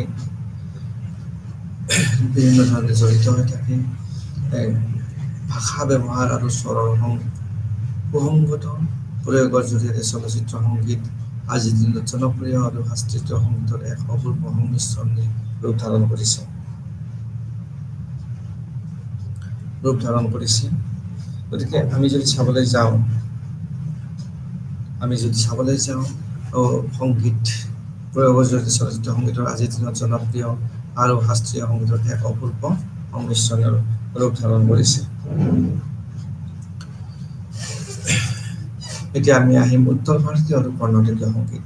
এই দুটা সংগীতৰ মাজতনো কেনেধৰণৰ সম্পৰ্ক আছে, বা কেনেধৰণে আমি ল'ব পাৰোঁ, ইটোৰ লগত আনটোৰ সম্পৰ্ক কেনেধৰণৰ, আমি সেই বিষয়ে আমি জানিবলৈ আমি যত্ন কৰিম। আৰু উপৰোক্ত সংগীতৰ বিভাজনৰ উপৰিও ভাৰতীয় সংগীতৰ আন এক গুৰুত্বপূৰ্ণ শৈলীগত বৈষম্য দেখা যায়। আজিৰ দিনত মূলতঃ দুটা বৃহৎ সংগীত শৈলীৰ অস্তিত্ব লক্ষ্য কৰা যায়। আমি দেখিবলৈ পাওঁ দুটা সংগীত শৈলী আমি দেখিবলৈ পাওঁ, আৰু সেই দুটাৰ ভিতৰত ভাৰতীয় সংগীত আৰু কৰ্ণাটকীয় সংগীত। এই দুটা সংগীত শৈলীৰ প্ৰধান বৈশিষ্ট্য হৈছে স্থানীয় সংস্কৃতি আৰু ৰঙৰ আধিক্য। এই বিভাজন এক প্ৰাচীন গ্ৰন্থ, য'ত আমি বৃহৎদেশী যাক মাতংগ মুনিয়ে ৰচনা কৰিছিল, আৰু তাত স্পষ্টকৈ উত্তৰ আৰু দক্ষিণ সংগীতৰ উল্লেখ আছে। এই যিটো আমি উত্তৰ ভাৰতীয় সংগীত বা দক্ষিণ ভাৰতীয় সংগীত, তাৰ উল্লেখ আমি দেখিবলৈ পাওঁ, দুটা সম্পূৰ্ণ ধাৰাত বিভক্ত। গতিকে উত্তৰ ভাৰতীয় সংগীত আৰু কৰ্ণাটক সংগীতৰ মূলতঃ এক মুঠৰ পৰা উদ্ভৱ হৈছে, এটা চৰ্চৰ পৰাই উদ্ভৱ হৈছে। আৰু এই দুয়োটা শৈলীৰ মাজত থকা ভিন্নতা মূলতঃ আঞ্চলিক পৰিৱৰ্তনৰ। শৈলী একেটাই, কিন্তু তাৰ আঞ্চলিক ভিন্নতাই তাক পৰিৱৰ্তিত ৰূপ দিছে, দুটা দৃষ্টিকোণেৰে চাবলৈ সম্ভৱ হৈ উঠিছে। সংগীতৰ বিকাশক লক্ষ্য কৰিলে দেখা যায় যে সপ্তম শতিকাৰ পৰা বিভিন্ন আঞ্চলিক প্ৰভাৱ সংগীতত প্ৰৱেশ কৰিবলৈ আৰম্ভ কৰে। আমি যদি চাবলৈ যাওঁ যে ইয়াৰ বিকাশ বা ৰূপ সপ্তম শতিকাৰ পৰা বিভিন্ন আঞ্চলিক প্ৰভাৱ সংগীতত প্ৰৱেশ কৰিবলৈ আৰম্ভ কৰিছিল, আৰু সপ্তম শতিকাৰ পৰা ত্ৰয়োদশ শতিকা পৰ্যন্ত ভাৰতীয় সংগীতৰ বহিৰাগত সংগীত শৈলীৰ সংস্পৰ্শলৈ আহিছে। আৰু এই যিখিনি সময়, তাত ভাৰতীয় সংগীতৰ বিশেষকৈ ইৰাণী সংগীত আৰু ইয়াৰ সংগীত শাস্ত্ৰৰ প্ৰভাৱত বিশেষভাৱে সমৃদ্ধ হৈছিল, আৰু এইখিনি সময়তে ইৰাণী সংগীতে ভুমুকি মাৰিছিল, আৰু তাত বিশেষভাৱে প্ৰভাৱ বিস্তাৰ কৰিবলৈ সক্ষম হৈছিল আৰু এই ইৰাণী যি সংগীতৰ প্ৰভাৱ তাৰ ফলত উত্তৰ ভাৰতীয় আৰু কৰ্ণাটক সংগীত পৃথক পৃথক ধাৰা হিচাপে বিকশিত হয় যদিও একেটা মূলৰে আছিল কিন্তু সময়ৰ লগত তাৰ আঞ্চলিক প্ৰভাৱ বা অন্য প্ৰভাৱৰ ফলত উত্তৰ ভাৰতীয় আৰু কৰ্ণাটক সংগীতৰ পৃথক ধাৰা হিচাপে বিকশিত হৈছিল। সংগীত সুধাকৰ নামৰ চতুৰ্থ শতিকা গ্ৰন্থখনৰ লেখক সৌৰাষ্ট্ৰৰ নৰেশ হৰিপালেও এই দুয়োটা সংগীতলৈ পৃথক ধাৰা হিচাপে স্বীকৃতি দিছে। আমি যদি চাবলৈ যাওঁ সংগীত সুধাকৰ নামৰ চতুৰ্থ শতিকাৰ যিখন গ্ৰন্থ তাত সৌৰাষ্ট্ৰৰ গুজৰাটৰ নৰেশ হৰিপালে এই দুটা সংগীত শৈলীক পৃথক পৃথকভাৱে স্বীকৃতি প্ৰদান কৰিছে। উত্তৰ ভাৰতীয় আৰু কৰ্ণাটক সংগীতৰ মূল বৈশিষ্ট্যসমূহ উত্তৰ ভাৰত আৰু কৰ্ণাটক সংগীতৰ মূল বৈশিষ্ট্যসমূহ আমি যদি চাবলৈ যাওঁ এই দুয়োটা সংগীতশৈলীৰ মাজত থকা পাৰ্থক্য ৰাগ শ্ৰুতি ঠাট আৰু বাদ্যযন্ত্ৰৰ ব্যৱহাৰৰ ভিত্তিত বুজা যায়। তো বাদ্যযন্ত্ৰৰ ব্যৱহাৰে তাক বেলেগ বেলেগ ৰূপ দিয়ে বেলেগ বেলেগ সময়ত বেলেগ বেলেগ বাদ্যযন্ত্ৰ ব্যৱহাৰ কৰিবলগীয়া হয়। সৰ্বাধিক উল্লেখযোগ্য বৈশিষ্ট্য হ'ল শ্ৰুতিৰ বিশুদ্ধতা আৰু কৰ্ণাটক সংগীতত শ্ৰুতিৰ বিশুদ্ধতা কঠোৰভাৱে ৰক্ষা কৰা হয়। খুব নিয়মৰ মাজত তাক ৰখা হয়। ইয়াৰ প্ৰতিটো স্বৰৰ সূক্ষ্মতম স্পৰ্শ একে স্বৰৰে ৰূপত বজাই ৰখা হয়। ঠিক তেনেকৈ উত্তৰ ভাৰতীয় যাক আমি হিন্দুস্তানী বুলি কৈছোঁ সংগীতত শ্ৰুতিৰ প্ৰয়োগ কিছু নমনীয় ইয়াত যেনেকৈ কঠোৰভাৱে ৰক্ষা কৰা হয় ইয়াত কিছু নমনীয় অৰ্থাৎ ইয়াত শিথিলতা আছে আৰু ৰাগ গাওঁতে শ্ৰুতিবোৰ কোনো সময়ত নিম্ন স্তৰত পৰিৱৰ্তিত হৈ যায়। এই বৈশিষ্ট্য কৰ্ণাটক সংগীতৰ সচৰাচৰ দেখা নাযায়। কৰ্ণাটক সংগীতৰ লগত আমি যদি চাওঁ উত্তৰ ভাৰতীয় সংগীতৰ মিল দেখা এইকাৰণে নাযায় তাত কঠোৰতা আছে আৰু ইয়াত কঠোৰতা কম। এই দুয়োটা সংগীতশৈলী পৃথক হ'লেও একে মূল ভিত্তিৰ পৰা জন্ম লাভ কৰি নিজ নিজ অঞ্চলৰ বিশেষ বৈশিষ্ট্যবোৰ বিকশিত হৈছে। যদিও পৃথক ইয়াৰ মূল ভিত্তিৰ পৰা জন্ম লাভ কৰি তেওঁলোক এই শৈলী জন্ম লাভ কৰি তাৰপিছত যিটো অঞ্চলৰ নিজৰ অঞ্চলৰ বৈশিষ্ট্যৰে বিকশিত হৈ উঠিছে। তো আমি ইয়াক যদি অকণমান বিতংভাৱে চাব যাওঁ কৰ্ণাটক সংগীত আৰু উত্তৰ ভাৰতীয় সংগীত শৈলী তো আমি শ্ৰুতিৰ বিশুদ্ধতা পাম অতি বিশুদ্ধ আৰু উত্তৰ ভাৰতীয়ৰ ক্ষেত্ৰত তুলনাভাৱে নমনীয় স্বৰ পৰিৱৰ্তনৰ স্বাচ্ছন্দ্য কৰ্ণাটকীয় সংগীতত আমি খুব কম দেখিবলৈ পাম আৰু ইয়াতে অধিক নমনীয়তা দেখিবলৈ পাম উত্তৰ ভাৰতীয়ত। তাত প্ৰধান বৈশিষ্ট্য হৈছে কৰ্ণাটকীয় সংগীতত নিৰ্দিষ্ট ব্যাকৰণ আৰু সূক্ষ্ম শব্দ ব্যৱহাৰ তাৰ নিৰ্দিষ্ট নিয়মৰ মাজত সূক্ষ্ম শব্দৰ ব্যৱহাৰ কৰা হয় আৰু উত্তৰ ভাৰতীয় সংগীতত স্বৰৰ নমনীয়তা আছে ৰাগৰ মধ্য বিকাশৰ আছে। তাৰপিছত যদি আমি চাবলৈ যাওঁ কৰ্ণাটক সংগীতৰ স্বৰৰ বিশুদ্ধতা ৰাগ ৰচনাৰ মূলনীতি হিচাপে গ্ৰহণ কৰা হৈছে আৰু হিন্দুস্তানী সংগীতত ৰাগ সংমিশ্ৰণ মূল উপাদান হিচাপে ব্যৱহাৰ কৰা হৈছে। ইয়াতে স্বৰৰ বিশুদ্ধতা ৰাগ ৰচনাৰ মূল নীতি হিচাপে ব্যৱহাৰ কৰা হৈছে আৰু ইয়াতে সংগীতৰ ৰাগৰ সংমিশ্ৰণ মূল উপাদান হিচাপে ব্যৱহাৰ কৰা হৈছে। এইবাবে কেতিয়াবা দুয়োটা সংগীতত একে নামৰ ৰাগ থাকে কিন্তু যদিও থাকে সেইবোৰ প্ৰদৰ্শনৰ ধৰণ পৃথক হয় বেলেগ ধৰণে তাক প্ৰদৰ্শন কৰা হয়।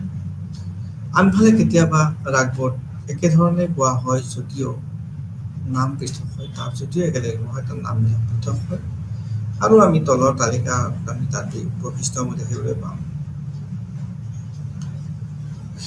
হিন্দুল সোহিনী শ্ৰী আৰু বিভিন্ন নাম থকা কিন্তু একেধৰণে গোৱা ৰাগ আমি চাবলৈ পাওঁ কৰ্ণাটক সংগীত হিন্দুস্তানী সংগীত মোহনম ভূপালী মালকোচ হিন্দোলম দুৰ্গা ৱাৰী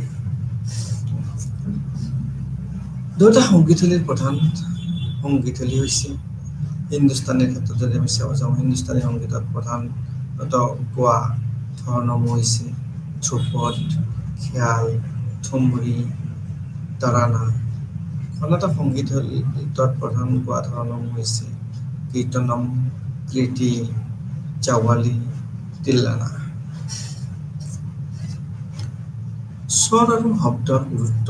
স্বৰ আৰু শব্দৰ গুৰুত্ব। স্বৰ আৰু শব্দ উভয়ক সমান গুৰুত্ব দিয়া হয়। হিন্দুস্তানী সংগীতত স্বৰক শব্দতকৈ অধিক গুৰুত্ব দিয়া হয়। উভয় সংগীতশৈলীৰ মাজত সংমিশ্ৰণ আমি যদি চাওঁ, যোৱা শতবৰ্ষ ধৰি এই দুটা সংগীতশৈলী এটাই অন্যৰ ওচৰলৈ আহিছে। উভয়ে এটাই অন্যৰ ৰাগ গ্ৰহণ কৰি নিজ নিজ শৈলীৰ লগত খাপ খুৱাই লৈছে। আৰু উল্লেখযোগ্য যে কৰ্ণাটকীয় ৰাগসমূহ যিবোৰ হিন্দুস্তানী সংগীতত গ্ৰহণ কৰা হৈছে, পাঞ্চৱানী, চিৰঞ্জনী, আভগী, কিৰৱানী, সৰস্বতী আৰু বিখ্যাত ওস্তাদ আব্দুল কৰিম খানে নিজৰ সৰগম গায়নৰ শৈলীত কৰ্ণাটক সংগীতৰ প্ৰভাৱ স্পষ্টকৈ দেখুৱাই দিছে। উপৰোক্ত বিখ্যাত যে ভায়োলিন বাদক গোপাল কৃষ্ণন, পণ্ডিত বালমুৰলী কৃষ্ণ আৰু উস্তাদ আমজাদ আলী খানে তেওঁলোকৰ গায়কী আৰু খৰচ বাদনৰ মাধ্যমেৰে এই দুটা সংগীতশৈলীৰ অপূৰ্ব সংমিশ্ৰণ। এইকেইজন বিখ্যাত পণ্ডিত, বিশেষকৈ আমি যদি ক'ব যাওঁ উস্তাদ আমজাদ আলী খান, তেওঁলোকৰ নাম আমি ল'বই লাগিব। তেওঁ বহুত সংগীতৰ লগত বৰঙণি আছে। সংগীতৰ প্ৰধান উপাদান, কিনো উপাদান থাকে? আমি আগত যিবিলাক অধ্যায় আছে সেইসমূহত আমি দেখিছোঁ যে কেৱল ভাৰতীয় সংগীতৰ পৰম্পৰা বিকশিত হৈছিল, কিন্তু আমি ভাৰতীয় সংগীতৰ দুটা মুখ্য শৈলীৰ বিকাশৰ বিষয়ে আলোচনা কৰিছোঁ। এতিয়া আমাৰ আগত থকা গুৰুত্বপূৰ্ণ প্ৰশ্নটো হৈছে কোন বিশেষ ৰচনা কেনেকৈ সংগীতৰ চৰিত্ৰত লাভ কৰে। সকলো কবিতাসমূহক উপস্থাপন সংগীতলৈ হৈ নুঠে। সেয়ে কোনো গীতীয় উপস্থাপনক সংগীতত পৰিৱৰ্তন কৰিবলৈ কিছু মৌলিক বৈশিষ্ট্য থকা উচিত। এটা ৰচনা সংগীতক ৰূপত গণ্য হোৱাৰ বাবে তলত উল্লেখিত তিনিটা প্ৰধান উপাদানৰ ওপৰত ভিত্তি কৰা হয়, আৰু সেইকেইটা হৈছে স্বৰ বা শব্দ। স্বৰ, শব্দ, তাল, লয় বা পিঠ, সুৰ, ৰাগ আৰু সুৰ-লহৰী। এই সকলোৰ সংমিশ্ৰণে এটা সংগীতৰ নতুনত্ব দি সংগীতৰ উচ্চ পৰ্যায়লৈকে যায়। এই শব্দকেইটা যদি তালমিল থকা যায়, এই উপাদানকেইটা অতি গুৰুত্বপূৰ্ণ সংগীতৰ ক্ষেত্ৰত। এই তিনিটা সংগীতীয় হৈছে মূল ভিত্তি, আৰু ইয়াক আমি এটা এটাকে তলত আমি বিস্তৃতভাৱে আলোচনা কৰিবলৈ আগবাঢ়িছোঁ। শব্দ। স্বৰ হৈছে এনে শব্দ যাৰ কোনো অৰ্থ থাকে আৰু যাৰ নিজস্ব পৰিচয় থাকে। তাৰ নিজৰ অৰ্থ থাকে, তাৰ পৰিচয় থাকে। শব্দ সংগীত হৈ পৰে যেতিয়া ইয়াৰ নিৰ্দিষ্ট অৰ্থ বহন কৰে আৰু ইয়াৰ সৈতে লয় যুক্ত হয়। সংগীত ই ভাৰতীয় হওক বা পাশ্চাত্য স্বৰৰ ওপৰত নিৰ্ভৰশীল। স্বৰ অবিহনে সংগীত হ'ব নোৱাৰে। সংগীত বিভিন্ন স্বৰৰ সংযোগৰ দ্বাৰা গঠিত হয়। ভাৰতীয় সংগীতত মূলতঃ স্বৰটো ঝদাস বুলি জনা যায়। একে মূল স্বৰ বুলিও কোৱা হয়। চৰস শব্দটো ছয় মানে থকাৰ বাবে সহজে বুজিব পৰা যায় যে এই মূল স্বৰটো আন 6টা স্বৰৰ সৈতে জড়িত। সংগীতত এই 7টা স্বৰৰ গোটক সপ্তক বুলি কোৱা হয়। 6টা আৰু এটা এই গোটেইকেইটাক লগ কৰি পেলাই সপ্তক বুলি কোৱা হয়, অৰ্থাৎ 7টা। ভাৰতীয় সংগীতত স্বৰবোৰ স্থায়ী উচ্চতাৰ সৈতে সম্পৰ্কিত নহয়, কিন্তু পাশ্চাত্য যদি আমি তুলনা কৰি চাব যাওঁ, পাশ্চাত্য সংগীতত আমি দেখা পাওঁ। ভাৰতীয় সংগীতত যন্ত্ৰীৰ দ্বাৰাই স্বৰৰ উচ্চতা নিৰ্ধাৰণ কৰা হয়।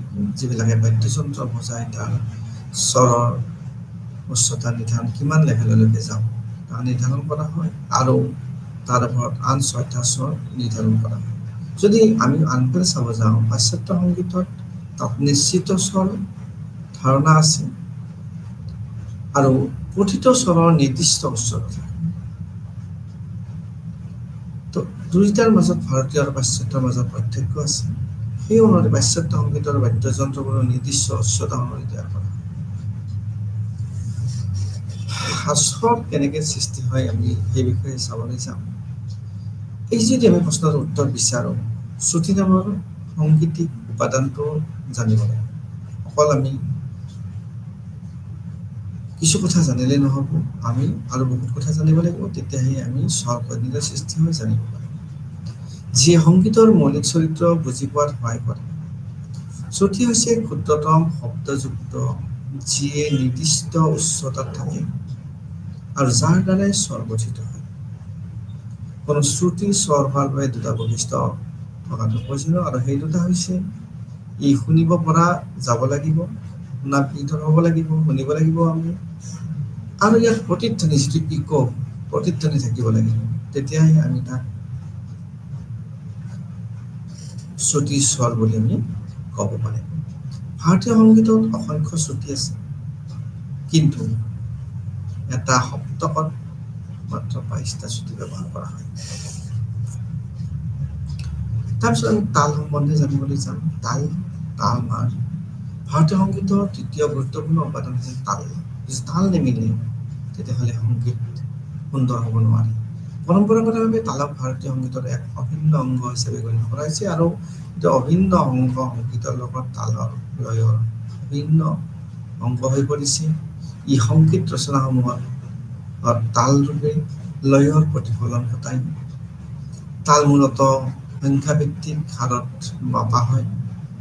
এইটো যেতিয়া লয় ধীৰ হয় তেতিয়া তাক বিলম্বিত বুলি কোৱা হয়। যদি ধীৰ হয় মধ্যমীয়া হ'লে মধ্যম বুলি কয়, দ্ৰুত লয়ক দ্ৰুত বুলি জনা যায়। অৰ্থাৎ বিলম্ব, মধ্যম আৰু দ্ৰুত হিচাপে জনা যায়। এই বিভিন্ন লয়ৰ সংমিশ্ৰণে ভাৰতীয় সংগীতক এক অপৰিসীম বৈচিত্ৰ্য সৃষ্টি কৰে। প্ৰাচীন কালৰ সংগীত পৰম্পৰাই প্ৰদান কৰা তালসমূহ মধ্যযুগত অধিক বিস্তৃত কৰা হয়, আৰু ইয়াৰ মুঠ সংখ্যা ১০০৮লৈ বৃদ্ধি পায়। অধিকাংশ ৰাগৰ গঠন এই তালৰ ভঁৰালৰ পৰা গ্ৰহণ কৰা হয়। তাল সাধাৰণতে বিভিন্ন তালবাদ্য যন্ত্ৰৰে বজোৱা হয়, যেনে ঝাঞ্জ, মঞ্জিৰা, য'ত ধাতুৰ ফলক বুলি কোৱা হয় আদি, আৰু মৃদংগ, পক্ষাৱাজ, তাবলা।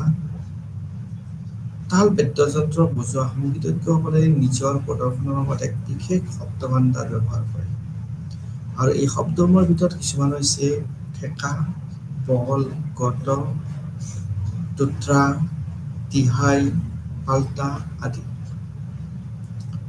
উত্তৰ ভাৰত আৰু দক্ষিণ ভাৰতত প্ৰচলিত মুখ্য দুটা তালবাদ্য হ'ল তবলা আৰু মৃদংগ। উভয় এই শব্দসমূহত ব্যৱহাৰ কৰে। তবলা আৰু মৃদংগ আটাইতকৈ প্ৰয়োজনীয় তালবাদ্য।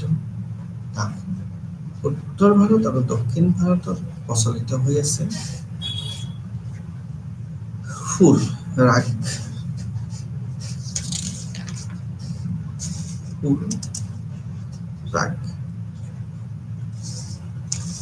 সংগীতৰ তৃতীয় প্ৰধান উপাদান হৈছে সুৰ, যি ভাৰতীয় সংগীতত এক বিশেষ বৈশিষ্ট্য। পশ্চিমা সংগীতময়তা বাবে জনাজাত, তাত সংগীতময়তা, আৰু আমাৰ ভাৰতীয় সংগীতত সুৰ, মেলোডিৰ বাবে বিখ্যাত। সুৰ, সুন্দৰ এটা সুৰ, তাৰ বাবে বিখ্যাত। সুৰ কেৱল ভাৰততে সীমাবদ্ধ নহয়। এনেকুৱা নহয় যে অকল ভাৰততে সুৰ দি পেলাই গান গোৱা হয়। ইৰাণত, আৰৱ, আফগানিস্তান, চীন আদি দেশতো সংগীতৰ পৰম্পৰাৰ এক অবিচ্ছেদ্য বা গুৰুত্বপূৰ্ণ অংশ। ৰাগৰ মূল বৈশিষ্ট্য হৈছে আনন্দায়িত। ৰাগৰ জৰিয়তে আমি আনন্দ লাভ কৰোঁ। যদি কোনো শব্দসমূহৰ সংমিশ্ৰণ আনন্দ সৃষ্টি নকৰে তেন্তে তাক ৰাগ বুলি কোৱা নহয়। ৰাগ হ'বই নোৱাৰে যদি আনন্দ সৃষ্টি, তাৰ মূল উদ্দেশ্য হৈছে ৰাগ আনন্দ দিয়া। আনন্দৰ কথাৰ উপৰিও ৰাগ হোৱাৰ বাবে আনো 10টা মৌলিক বৈশিষ্ট্য থাকে। এই বৈশিষ্ট্যবোৰ বিভিন্ন সংমিশ্ৰণে ৰাগ সংগীতৰ সম্পূৰ্ণ ভঁৰাল কৰি তোলে। আৰু গুৰুত্বপূৰ্ণ দিশটো হ'ল ৰাগৰ অনুভূতি থাকিব লাগিব। ভাৰতীয় সংগীতত বিশ্বাস কৰা হয় যে যদি ৰাগৰ অনুভূতি বা আৱেগ নাথাকে তেন্তে ই যান্ত্ৰিক হৈ পৰে। যদি তাত ৰাগত যদি অনুভূতি আমি দেখিবলৈ নাপাওঁ, প্ৰতিফলিত নহয়, বা তাত যদি আৱেগ বিফল নহয়, আৱেগযুক্ত হৈ নাথাকে, তেতিয়াহ'লে ই এটা যান্ত্ৰিকতা ৰূপ দিব আৰু তাৰ পৰা যিটো আমি মৌলিকভাৱে আমি লাভ কৰিম বা আমি আনন্দ লাভ কৰিম, সেইটো আমি কৰিবলৈ সক্ষম নহওঁ। ঠিক তেনেকৈ ৰাগৰে আৰু এটা উপবিভাজন আছে, সেইটো হৈছে ৰাগিনী, যি ৰাগৰ উপবিভাজন। ই আৱেগ আৰু অনুভূতিৰ একত্ৰীকৰণৰ ফলস্বৰূপ সৃষ্টি হৈছে। ভাৰতীয় চিত্ৰকলাৰ প্ৰসিদ্ধ ৰাগমালা চিত্ৰশ্ৰেণী মূলতঃ এই আৱেগ আৰু অনুভূতি কেন্দ্ৰিক হয়, য'ত ৰাগ আৰু ৰাগিনীৰ বিভিন্ন মুড ৰূপত প্ৰকাশ কৰা হয়। সংগীতৰ উৎপত্তি আৰু বিকাশ। আমি যদি এতিয়া চাবলৈ যাওঁ, সংগীতৰ উৎপত্তি আৰু বিকাশ। সংগীতৰ উৎপত্তি আৰু বিকাশ আমি বিভিন্ন স্তৰত দেখিবলৈ পাম। আমি প্ৰাচীন কালত দেখিবলৈ পাম, আমি মধ্যযুগত দেখিবলৈ পাম, আৰু আমি বৰ্তমান যুগত বা মডাৰ্ণ যুগত, আমি আধুনিক যুগত আমি দেখিবলৈ পাম। এতিয়া আমি চাওঁ সংগীতৰ উৎপত্তি আৰু বিকাশ। বিভিন্ন সময়ত বিভিন্ন প্ৰকাৰে সংগীতে বিকাশ লাভ কৰিছে, উৎপত্তি লাভ কৰিছে, আৰু ই এটা সংগীত সদায় সংস্কৃতিৰ এক সংগী হৈ আছে। সংস্কৃতি বুলি ক'লে হ'লে কালচাৰ, আমি কিমান সংস্কৃতিবান, কিমান সাংস্কৃতিকেলি উন্নত বা আমি চহকী, তো তাৰ প্ৰমাণ আমাৰ সংগীতৰ ধাৰা বা সংগীতৰ মানদণ্ডৰ আমাক প্ৰদান কৰিব। আমি সংগীতত কিমান চহকী, সংগীতে আমাক কিমান উন্নত শিখৰলৈ লৈ গৈছে, সেইটোৱেই আমাৰ সাংস্কৃতিক দিশটো আমাক সবল বা শক্তিশালী কৰাত অৰিহণা যোগাইছে। সংগীতৰ বৃদ্ধি ক্ৰমধাৰাই সাংস্কৃতিক অনুসৰণ কৰে, তো তাত যিমানেই বিকাশ লাভ কৰিব, সিমানে সংস্কৃতিবান হ'ব, সিমানে উন্নতি শিখৰত বগাই যাবলৈ সক্ষম হ'ব। ঠিক তেনেদৰে ইয়াৰ আৰম্ভণিৰ সময়ছোৱাত সংগীত আৰু ইয়াৰ বিভিন্ন অভিব্যক্তিসমূহ যেনে স্বৰ, বাদ্যযন্ত্ৰ আৰু নৃত্যৰ কিছুমান ৰূপ এক বিকাশশীল পৰ্যায়ত আছিল। তো আৰম্ভণিতে নিশ্চিতৰূপে এইবিলাকৰ এটা ডেভেলপিং ষ্টেজত থাকিবই লাগিব, কাৰণ ইমান লগে লগে তাত বিকাশ লাভ কৰিব নোৱাৰে। তাৰপিছত পৰৱৰ্তী সময়ত বিকাশ লাভ কৰিছে এই সকলো। আমি সকলোৱে জানো যে লোকসংগীতেই শাস্ত্ৰীয় সংগীতৰ আগতে অস্তিত্ব লাভ কৰিছিল। লোকসংগীত মানুহৰ মাজত প্ৰচলিত সংগীত, আৰু শাস্ত্ৰীয় সংগীতত বহুত নিয়ম নীতিৰ কথা আছে, শাস্ত্ৰৰ লগত জড়িত হৈ আছে, উৎসৱৰ লগত জড়িত হৈ আছে, আৰু লোকসংগীতত লোককথা মানুহৰ মাজত প্ৰচলিত হৈ আছে। আৰু ইয়াতে আমি ভাৰতীয় সংগীতৰ ঐতিহাসিক বিকাশটো আলোচনা কৰিম। ভাৰতৰ সংগীত কেনেকৈ ঐতিহাসিকভাৱে বিকাশ লাভ কৰিছিল তিনিটা স্তৰত, বিশেষকৈ প্ৰাচীন কালত, তাৰপিছতে মধ্যম কালত আৰু বৰ্তমান সময়ত।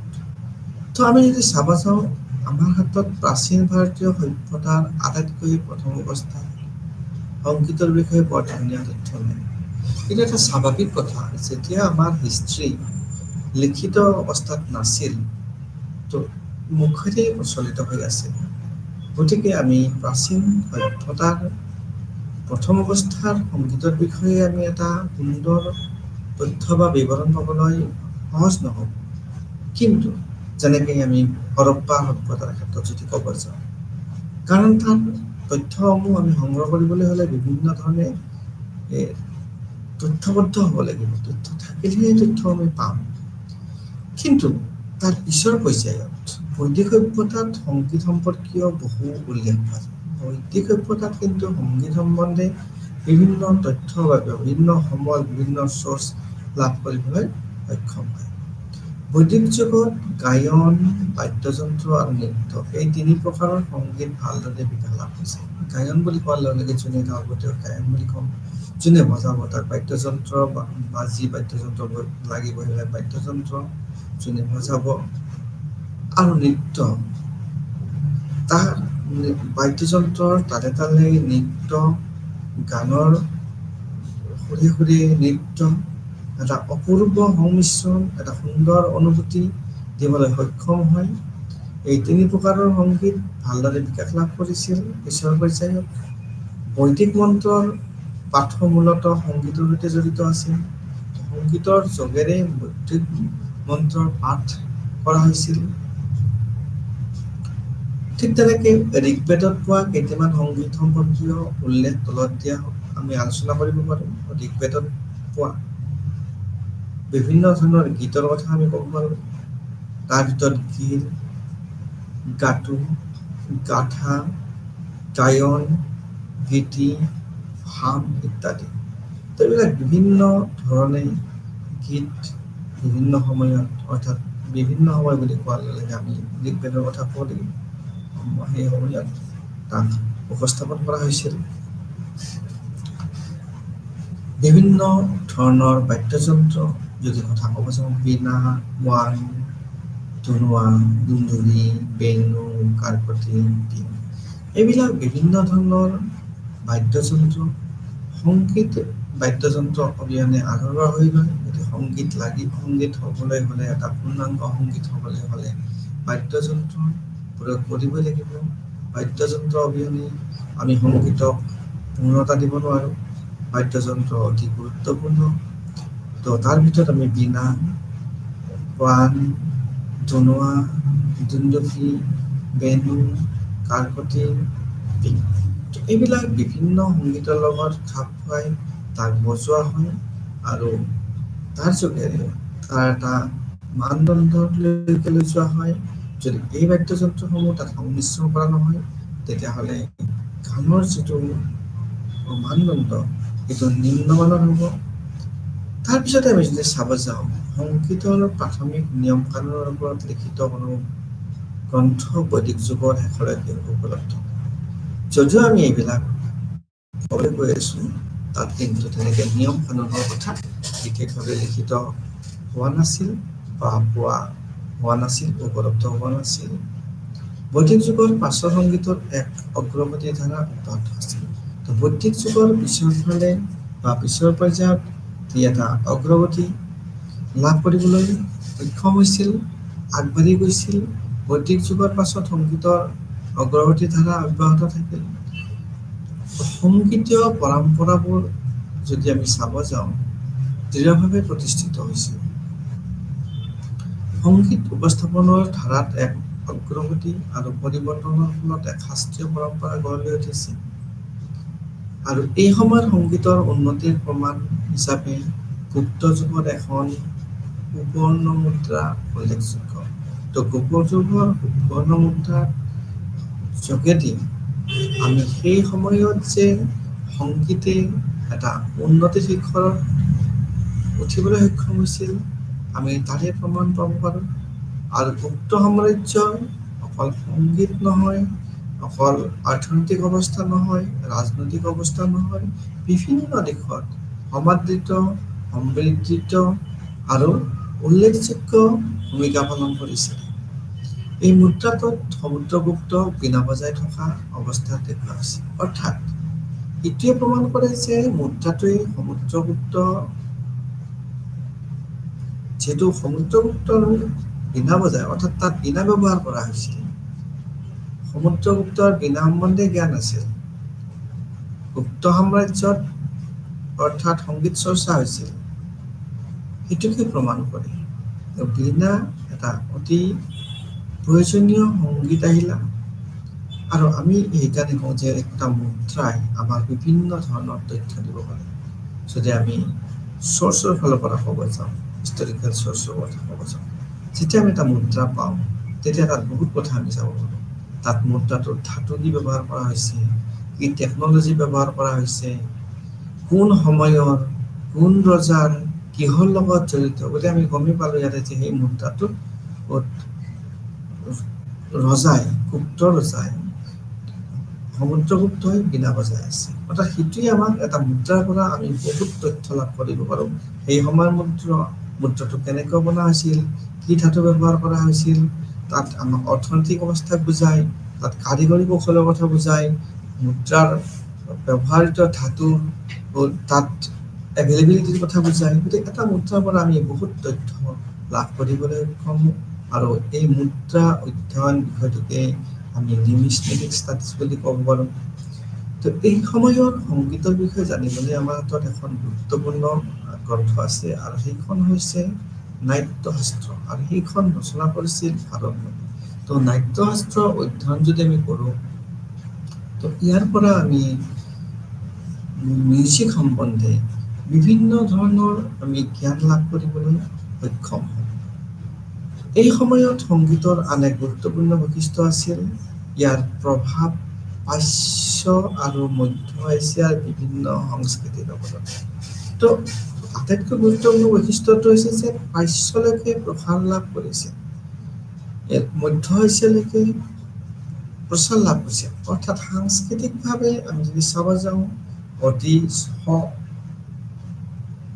স্বাৱলম্বী, সুদূৰ প্ৰসাৰী আৰু উন্নত মানৰ সংগীত শৈলীয়ে ইয়াৰ প্ৰমাণ কৰে যে ই বহুত দূৰ বিয়পি বা বিস্তাৰিত হৈ আছিল। আমি যদি এতিয়া তাৰ ভিতৰত উদাহৰণ দিওঁ যে ইণ্ডোনেছিয়াৰ ৰামায়ণ বেল্লেট ভাৰতীয় সংগীত পৰম্পৰাৰে প্ৰভাৱিত হৈছিল। অৰ্থাৎ ভাৰতীয় সংগীত পৰম্পৰা ইমানেই উন্নত মানৰ আছিল, ইমানেই তাত উপযুক্ত আছিল যে ই বিস্তৃতি লাভ কৰিবলৈ সক্ষম হৈছিল। এতিয়া আমি আহোঁ মধ্যযুগলৈ। মধ্যযুগীয় সংগীত, মধ্যযুগীয় ভাৰতৰ চূড়ান্ত কালসমূহৰ ভিতৰত সংগীত আটাইতকৈ কম নথিভুক্ত হৈছিল। দিল্লীৰ চুলতানৰ সময়ত সংগীত আৰু তাৰ বিকাশ সম্পৰ্কে আমি যি সামান্য তথ্য পাওঁ, সেয়া আমিৰ খুশ্ৰু ৰচনাসমূহৰ পৰা আহিছে। আমিৰ খুশ্ৰুৰ ৰচনাত আমি দিল্লীৰ চুলতানসকলৰ সময়ত সংগীত চৰ্চা, তাৰ বিকাশ সম্বন্ধে আমি জ্ঞান লাভ কৰিবলৈ সক্ষম।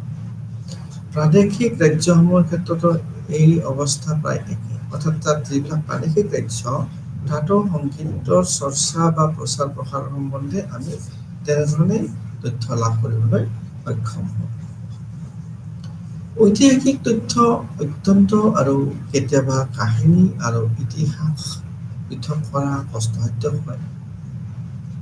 তথাপি আমি ইতিবাচকভাৱে ইতিহাসৰ দ্বাৰা সংগৃহীত বিক্ষিপ্ত নথিপত্ৰৰ ভিত্তিত এটা বৰ্ণমূলক বিৱৰণ প্ৰস্তুত কৰিব পাৰোঁ।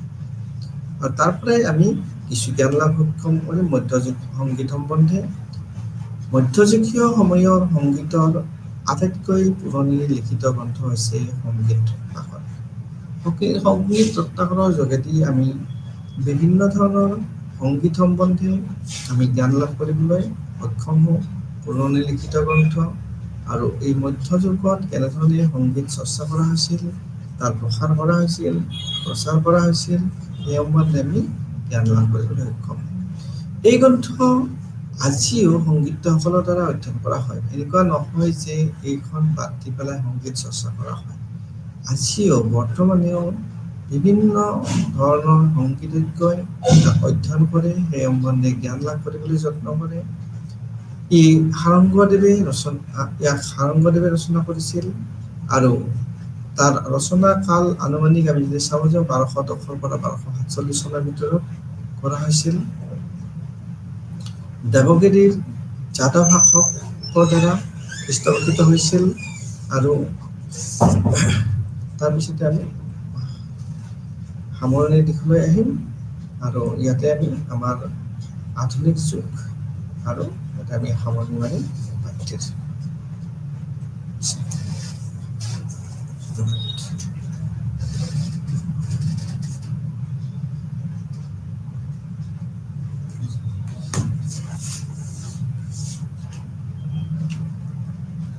Next class.